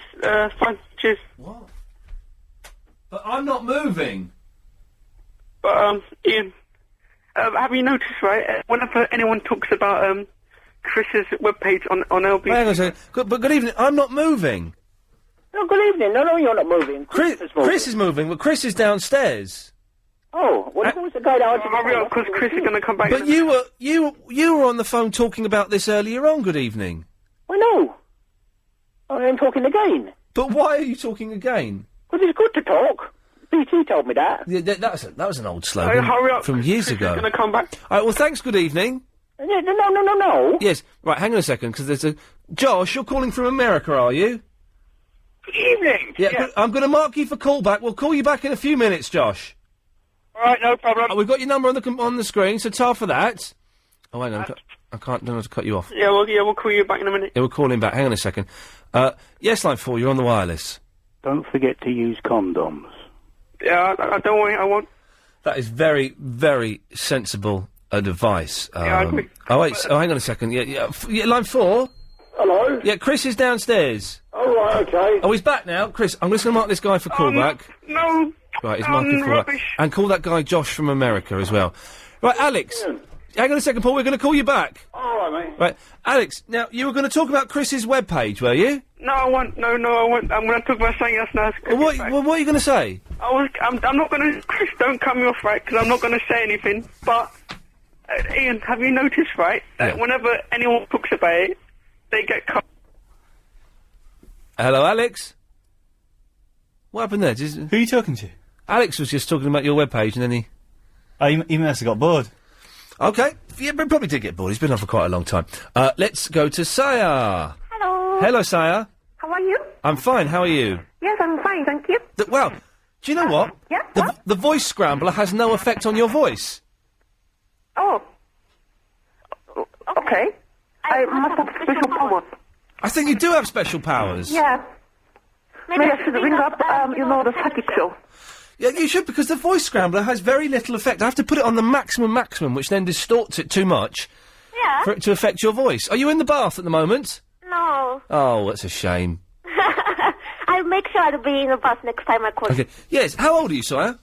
I'm 24. It works for me. 24 years old. Okay. Japanese now. It's not the Japanese way, but I like it. Yes. Thanks for this tea, Chris. Good lad. You know, when I called in earlier, Chris recognized me. Am I on your blacklist? Blacklist? No. Okay. What we have a computer system here, right? Yeah. And sometimes, if a caller has called in before, sometimes their name comes up on the screen when they call in. Oh. But it doesn't say anything about you or anything bad about you. It just says your name. Okay. So that's all that is. But also, you have quite a distinctive voice. Oh, okay. So he may have recognised you from that. Would you like to listen to the theme song of the Attack of the Killer Tomatoes? Yeah, why not? Is it by Puffy Amy Yumi? No. Oh, that's a shame. You know the film? Attack of the Killer Tomatoes. I haven't seen it for a very long time, but I'm aware of it, yes. You haven't seen it? Oh, well done. But I was going to call James O'Brien the other day because he was talking about phobia on his show. Right. And he said a lot of people were calling in who have like phobia for tomatoes. Or tomatoes, as we call them. Tomatoes, yes. Yes. So I thought they must have seen this film when they were a child. Yes. So, okay, do you want to listen to the... Okay, I don't know. Yeah. I'm actually in love with this girl. Oh, it's not the beginning. Okay. Because it's playing in loops. It's from the website. Do you know there's a website? No. Oh, yes.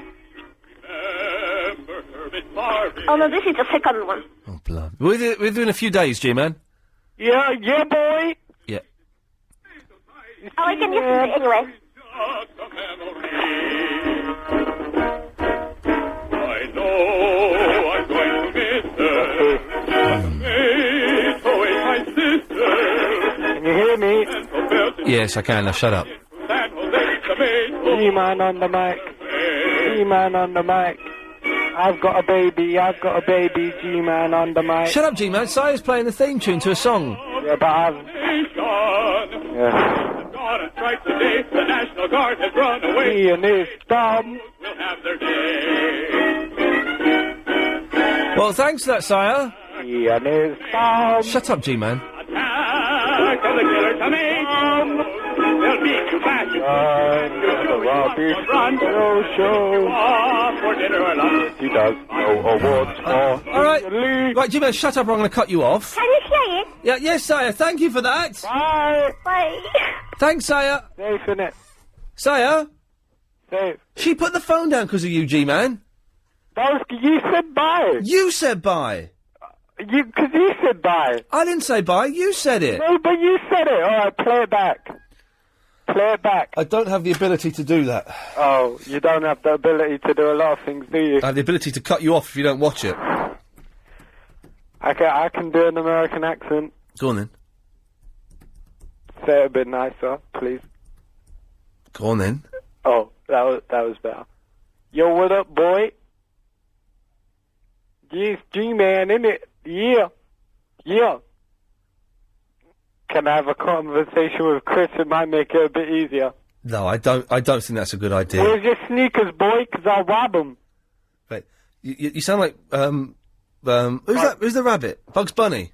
Bugs Bunny, that's what I was just about to say. Seriously. Before you said it. But I said it first. But I was thinking it, that's what I'm saying. So, have you, played pinball on the Xbox? No, the baby's been driving me crazy. And what did you call your baby in the end? Don't make fun, yeah? 'Cause I know what you're like. You're a snob. I'm a snob, yes. It is called Fiddy. F-I-D-D-I. As in 50 pence? 50 Cent. One of the greatest men of all time. I was watching Wife Swap at the weekend. This woman's kids, one of them was called Dallas. These are girls, right? One of the girls was called Dallas. The other girl was called Swayze. Now, Swayze. I don't want to say anything, but they're a common family. Did my child's name remind you of them? It did, yes. Dallas, Swayze and Fiddy. Thank you. Yeah, Lost was good, innit? Excellent. There's only going to be 3 more years it's going to go on for. Yeah, that's a bit long, innit? Yeah, They said, I heard the producers say, yeah, you know what they said? Yeah, they said there's going to be 3 series of 16 episodes each. Yeah, but they said if this was a while ago, yeah, they said, yeah, if it goes on for like 7 seasons, which is it's going to, yeah, the 7th series will be a zombie series.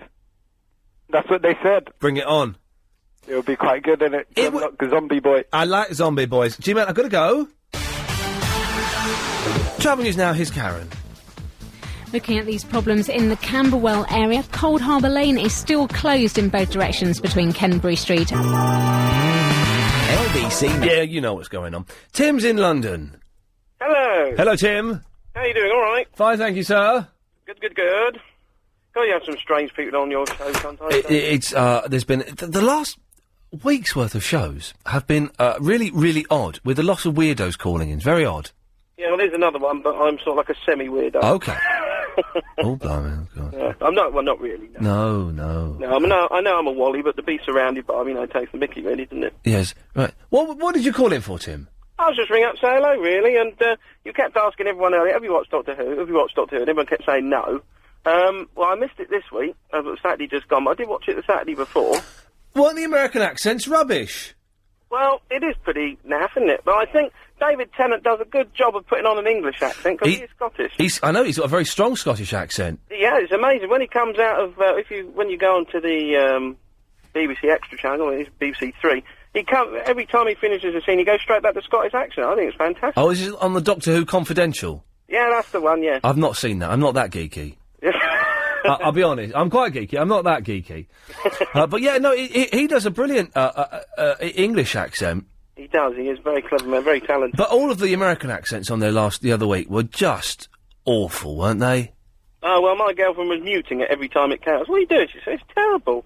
And I'm from New York City.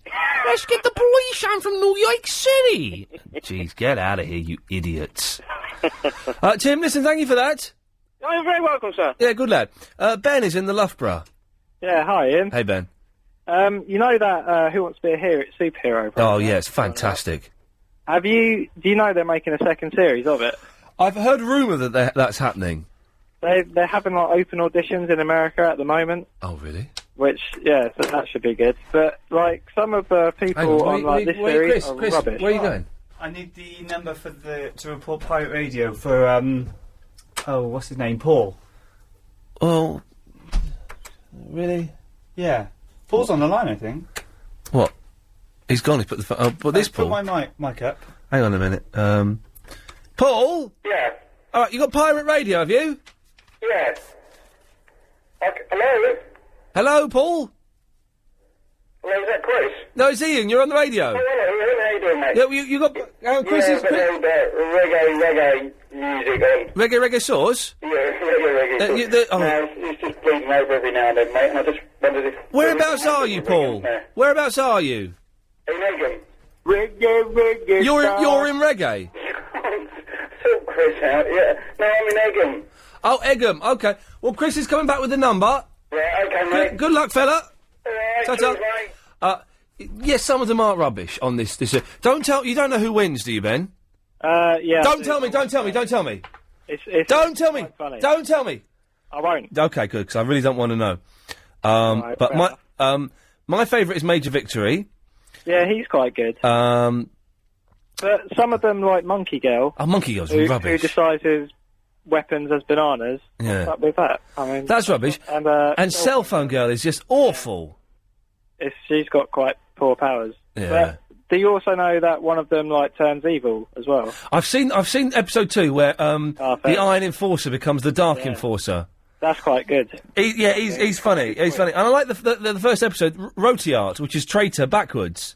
Yeah, I missed the first episode. Oh, it's good, man. I didn't know it was on, and then I started watching it again. Someone gets booted out like before they even get to the base because he's a toy manufacturer, and the only reason he wants to make a superhero is so he can make loads of money making toys. Ah, fair enough. I'll try and catch it on the repeat or something. It is like a genius program though, and it is, but much better than it sounds like it's going to be.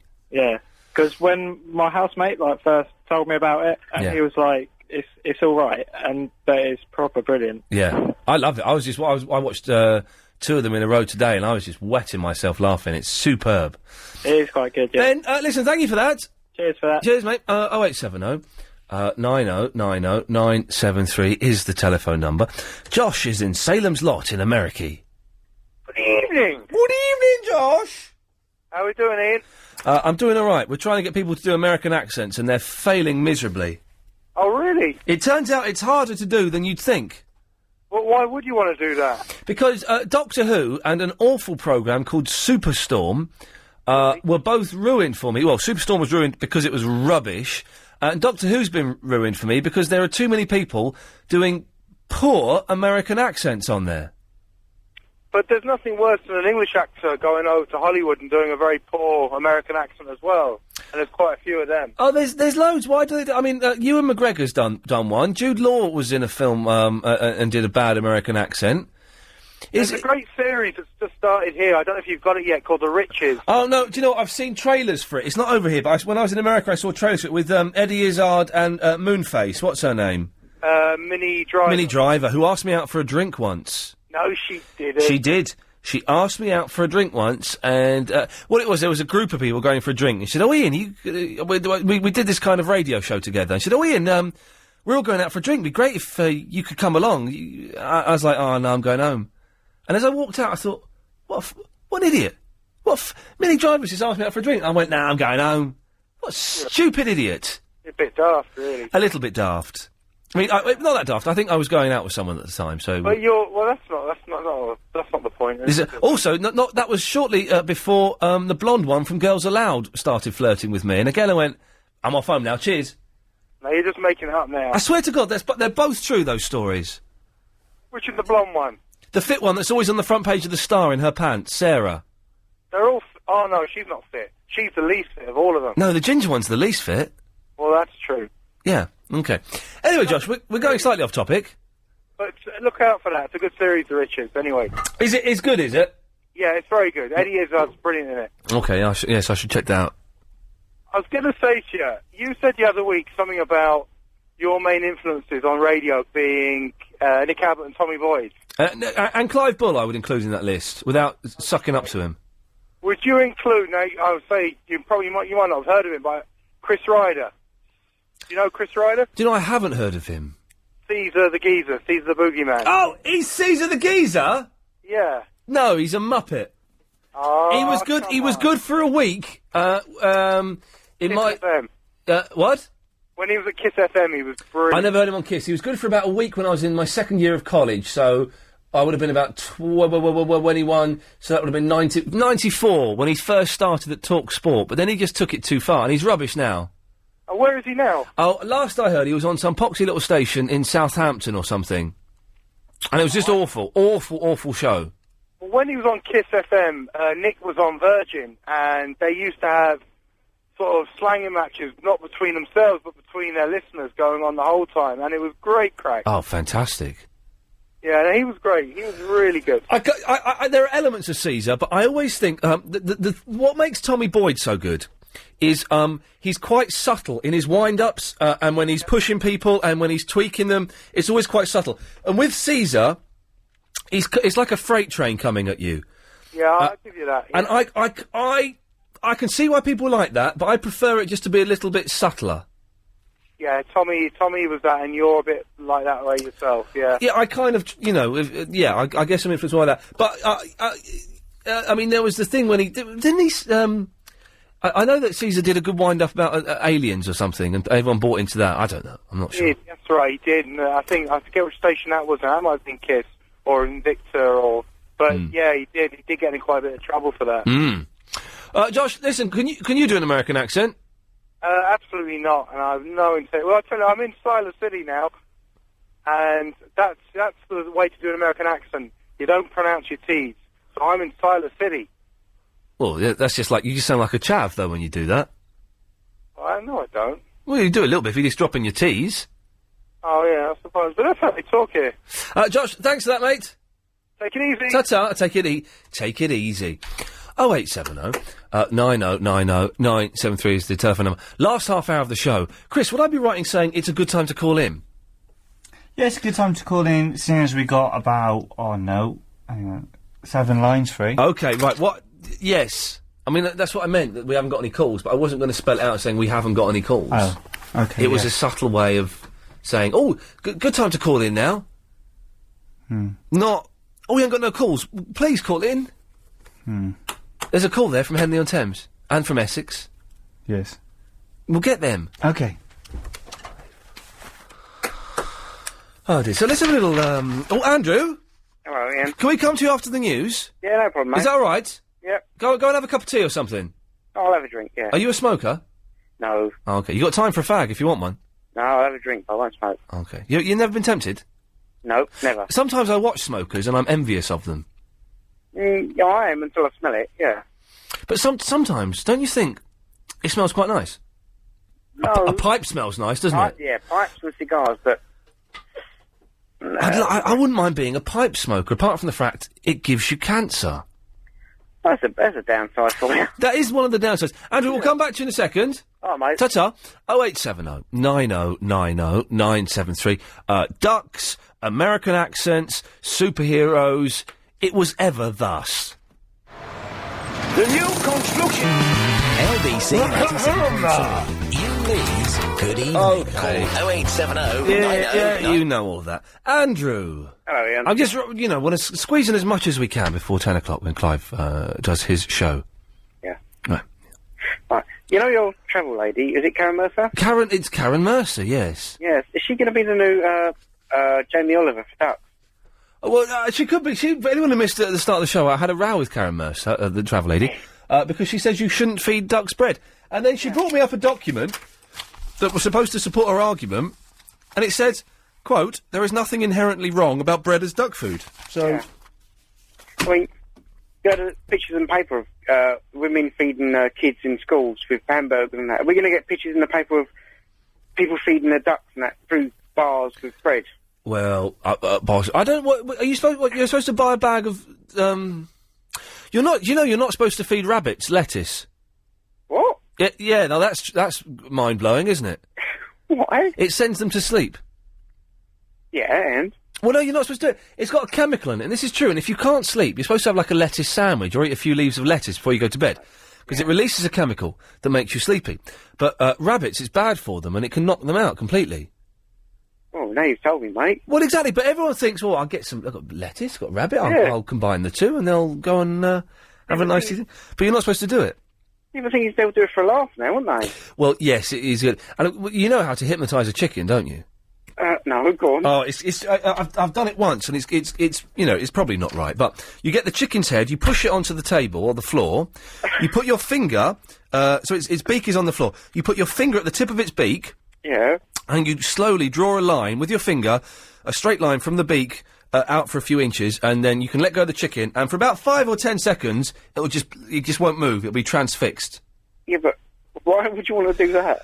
Well, I don't know. Admittedly, you can't, make it think it's Elvis and forget the number 7. That isn't part of the act. It's not, you're not going to be Paul McKenna doing it, but, No, but that's just weird.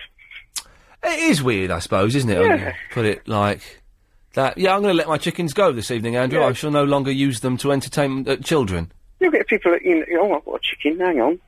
What can I do tonight? Well, I think people should. If people have got... I remember once, probably when I filled in for Clive, actually, when I first did this, which is maybe 2.5 years ago, before I worked here properly, and one of the phone-ins we did was what kind of weird pets you have.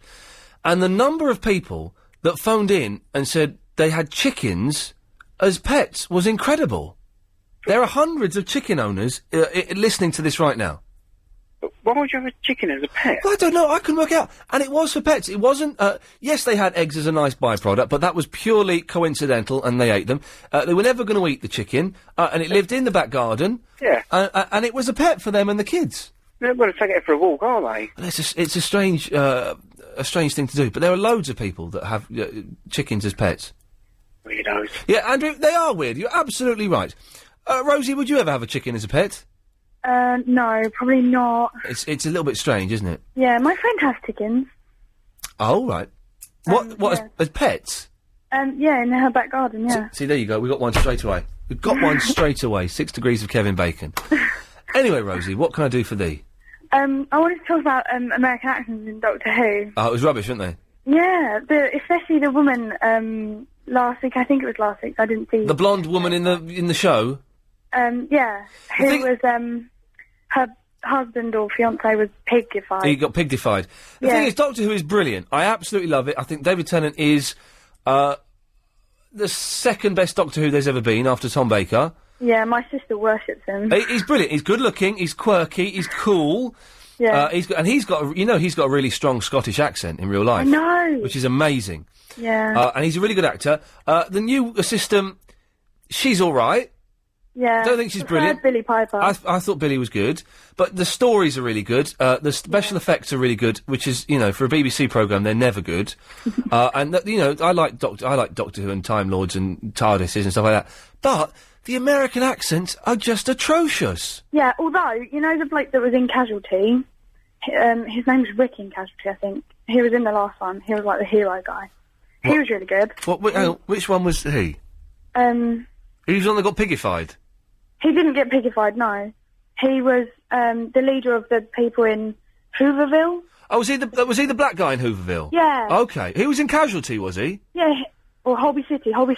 I don't watch any of those programmes. They're rubbish. Well, yeah, he's got an English accent, and he was really good. No, I don't think... I thought his American accent was one of the better ones. Yeah. But it was still rubbish. But why don't they... do you know what? There are loads of American actors in this country. I know. Why not just get... All you needed, really, was you needed the boss, who was building the Empire State Building, the blonde woman, the black guy, and maybe one other. All you need is 4 American actors. Yeah. And it would be whole lot more convincing and a whole lot better. Yeah. Someone else was slating English actors who went over to America and did rubbish American accents. But Catherine Zeta-Jones in Chicago, her accent was good. Was it again? Chicago, surprisingly, isn't one of the films that I've got. I'm trying to think of any American actors that have come over here and done English accents. Oh, there was who's the woman with the big pants? Huh? Bridget Jones. Oh yeah, she was good. It was all right. Renee Zellweger. Spinal Tap. You probably haven't seen Spinal Tap, have you? No. Well, they pretend to be English and they're really American. They do really good accents. And Elijah Wood as well, and the other guy as well. Oh, Elijah Wood and the other guy. Green. Rosie, listen, thanks very much for that. Okay. Cheers. Line 1, you're on the wireless. Hello? Hello? Hello? Yeah, who's this? This is Tom from MySpace. Oh, Tom from MySpace again. What's this reaction, Ian Lee? Oh, Or shall I call you the real Ian Lee? Yeah, you should call me the real Ian Lee, Tom from MySpace. What do you want? Right, I think we got off on the wrong foot last night, Ian. Okay. By the way, if anyone wants to go to my MySpace page, MySpace... no, I wouldn't. MySpace.com no. / the real Ian Lee. Okay, one click of the button, it can be gone, Ian. Okay, and Tom is the guy that organises MySpace. But I don't organise it, I own it. He Do you know owns how it. much it's worth? Do you know? £100? Do you want to know how much it's worth? No. Exactly. Too much for your small brain to handle. Okay. Show me some respect. Yes, Tom. What can I do for you, Tom, from MySpace? Right, and Agent Chris's website as well. It's, a few things need to be changed. His MySpace page? Yeah, his MySpace Okay. page. Can you tell him to remove his all of his About Me page, writing on that? Okay, Yep. if you can speak properly, Tom, then... Do it. I'll do that. Yeah. What's wrong with it? It's vulgar. Okay, vulgar, right, yes. And that's all. Compared to your page, he is a saint. What's wrong with my page? My page has nothing offensive on there. Okay, can I just read, yes? Okay, yes. Silent. Hi, I am a mastermind. Yes. Which is true. I don't know about that. I won the mastermind, so that's true. Well, I don't know what... I thought you'd be American, Tom. Pardon? I said, I thought you'd be American. What with MySpace being American? I can do a good British accent. Well, let's hear your American accent. I'm not a puppet. Okay, I think you are a puppet. But anyway, right, let's get to the point, because... No, can you keep your smart aleck comment? Let's get to the point, because Catty is waiting. Okay. Sorry, Catty, we'll be with you in a second. Cut her off. No, we're not... I need some space. I have only killed once. You admit to murder. Oh, this is my MySpace page still, is it? Yes, I have only killed once. Right, yes. To the best of my knowledge. Yes. And she deserved it. Okay, can you delete that, please? Right, I'll take that out, yeah. You have many young people going on your website, Okay, yes, and we don't want to be on GMTV. Okay, no, who does? Apart from Penny Smith. What? Yeah, get to... Very quickly, because Catty is going to get tired. Yeah. And start laughing in a foreign accent. You're saying you're of black and African descent. Oh, I clicked the wrong button there. I didn't know how to do that bit. And you don't smoke or drink, no? No. Although I might start smoking a pipe. And you're in college. Is that what it says, does it? Well, I could be. Listen, Tom, I'll have to look into this when I get back home. Okay. Yes. Katya. Yes. Now, you... What? You're not in the bath, are you? No, I'm doing the washing up. Okay. Just, You're a Belgian. Yes. Can you, as a Belgian, do an American accent? Oh, well, I'm gonna try. Well, Okay, well done. Okay. Hello, William. How are you? Oh, I can't say on the radio what it is you sound like, because I would lose my job for being too offensive, but, That's... How are you? I'm fine, thanks, Carrier. How are you? Okay. Yes. But that's not why I was calling you. No, good effort. Well, okay. We're going to do a little role-playing today. Oh, yes, please, miss. So we're going to pretend you want to buy some toilet plunger in an Australian plumbing centre. Right. Okay, so... Hello, sir, can I help you? Is that you trying to be Australian? Me, yeah, I can't do the Australian accent, obviously. Am I Australian? Yeah, no, you're not from Australia. Why are we in Australia, then? That's you're going to see why. Oh, this is a joke, is it? No, it's not a joke. Okay. It's educational. Okay. I'd like to buy a plunger, please. A what? A plunger. A plunger? What do you use that for? Oh, well, you know, it's one of those... It's got a handle, and then sort of, a domed rubber base, and you put it over the plug holes or down the toilet, and you pump away, Yeah. and it removes blockages. Why would you want to do that?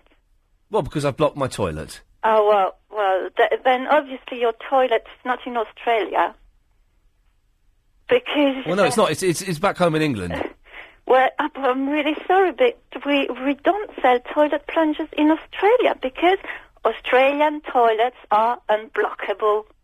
Get that? They're unblockable. Yeah. So it means if you block them, you can unblock them. No. You can never block them. They're unblockable. Yeah. So if it blocks, I can unblock it. You can... No. It will never happen. But it's also my sink is blocked up as well. Oh. No.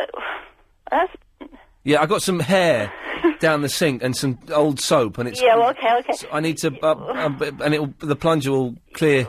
You probably can get plungers, but not toilet plungers. I don't think there is such a thing as a toilet plunger. There is. I tried to buy one for the toilet, and you have to buy the one specifically for the toilet. No, I think they're just plungers. No. Right, Katya, stay there, because we'll talk this nonsense through a little bit more after this.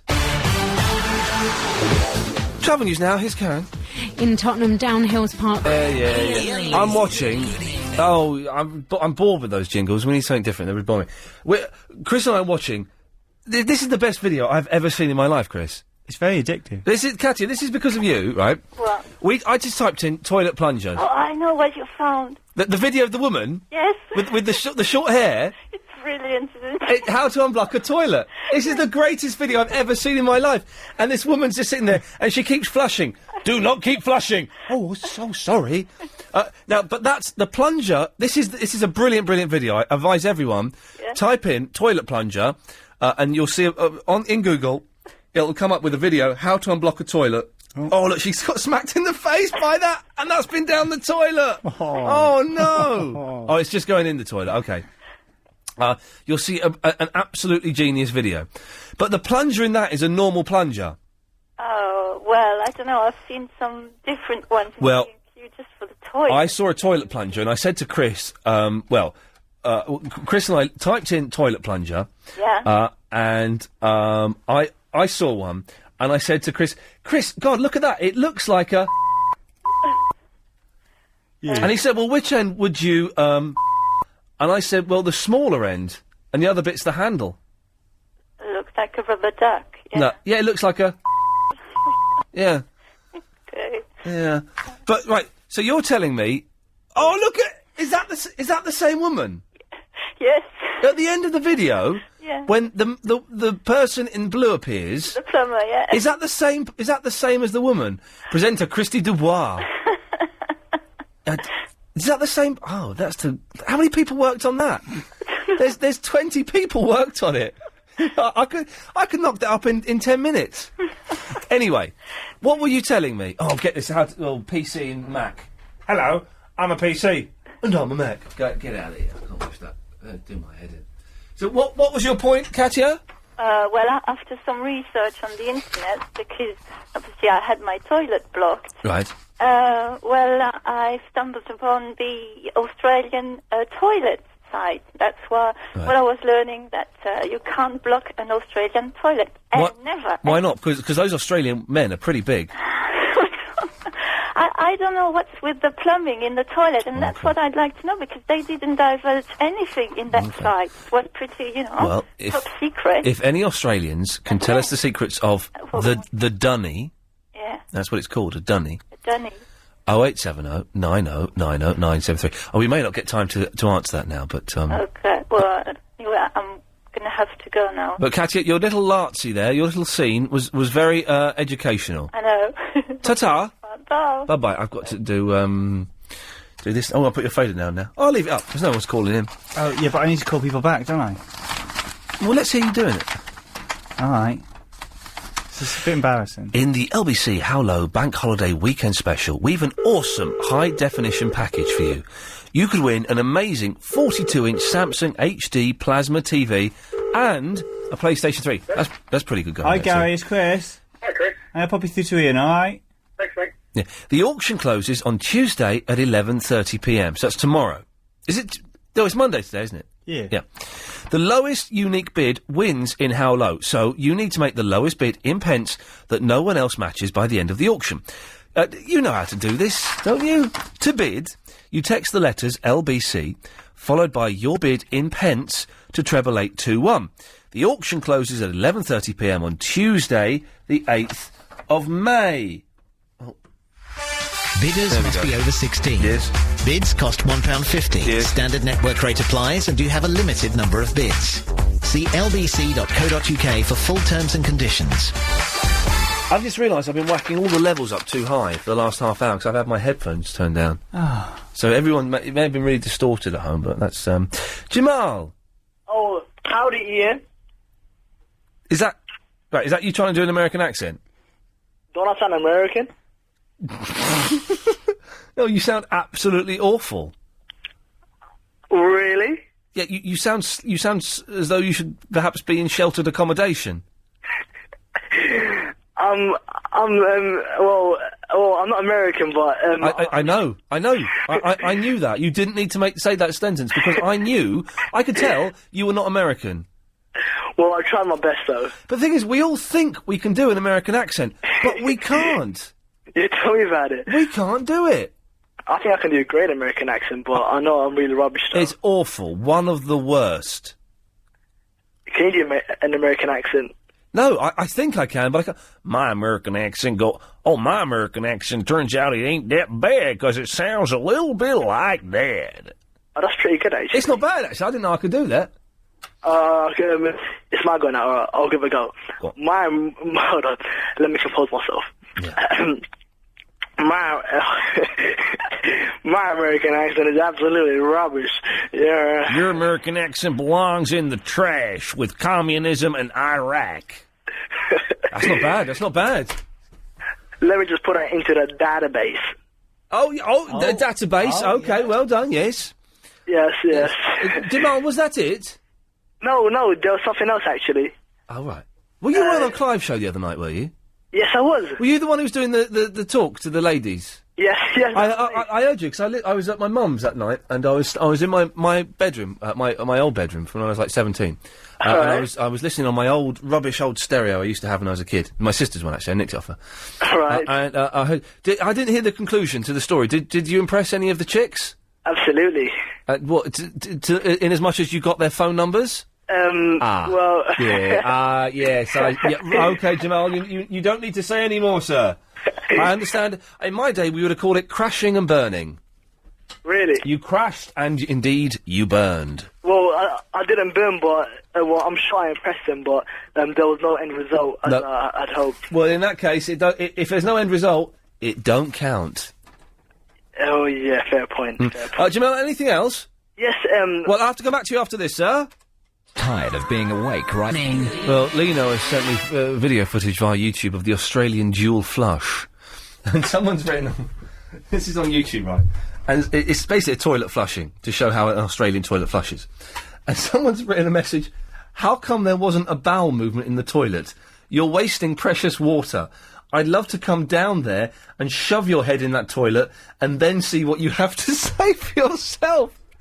How very, very violent. Right, Jamal. Oh, yes, yeah. Yes. I'm still here. I'm still here. Okay, well, can we get to your point very quickly, because I've got a few calls lined up, and we may not get time to... I was just curious, if you had to listen to one LBC show other than your own, which one would you listen to? Oh, it would be Clive Bull's. Is that a categorical answer? Is that what? A categorical answer, like, you're not gonna... Are you 100% sure about that? I'm 100% sure about it. I've been listening to Clive Bull for years. Really? Yeah, years and years and years. Even before you started working at LBC? Oh, yeah, maybe, I would hazard a guess maybe about 10 years ago, maybe. Wow, has he been around that long? Wow. He's been around a whole lot longer than that, Jamal. Have you heard of a thing called the Second World War? Yes, I have indeed. Well, let's just say he was one of the innovators. He's that old? Yeah, well, I can't possibly comment. Jamal, listen, I have to go. Okay, thanks, Ian. There we go, cheers. Clive's on at 10, of course, in a few minutes. Reese. Hello. Hello, Reese. How you doing, Ian? I'm all right. Good. I'd just like to just dob one of your listeners in. You could do what? I'm going to dob one of your listeners in. Okay, dob them in. Repeating, right? I've got a little bit of audio you've got to listen to, okay? Oh, okay, I think I know what this is going to be. Go on. Ready?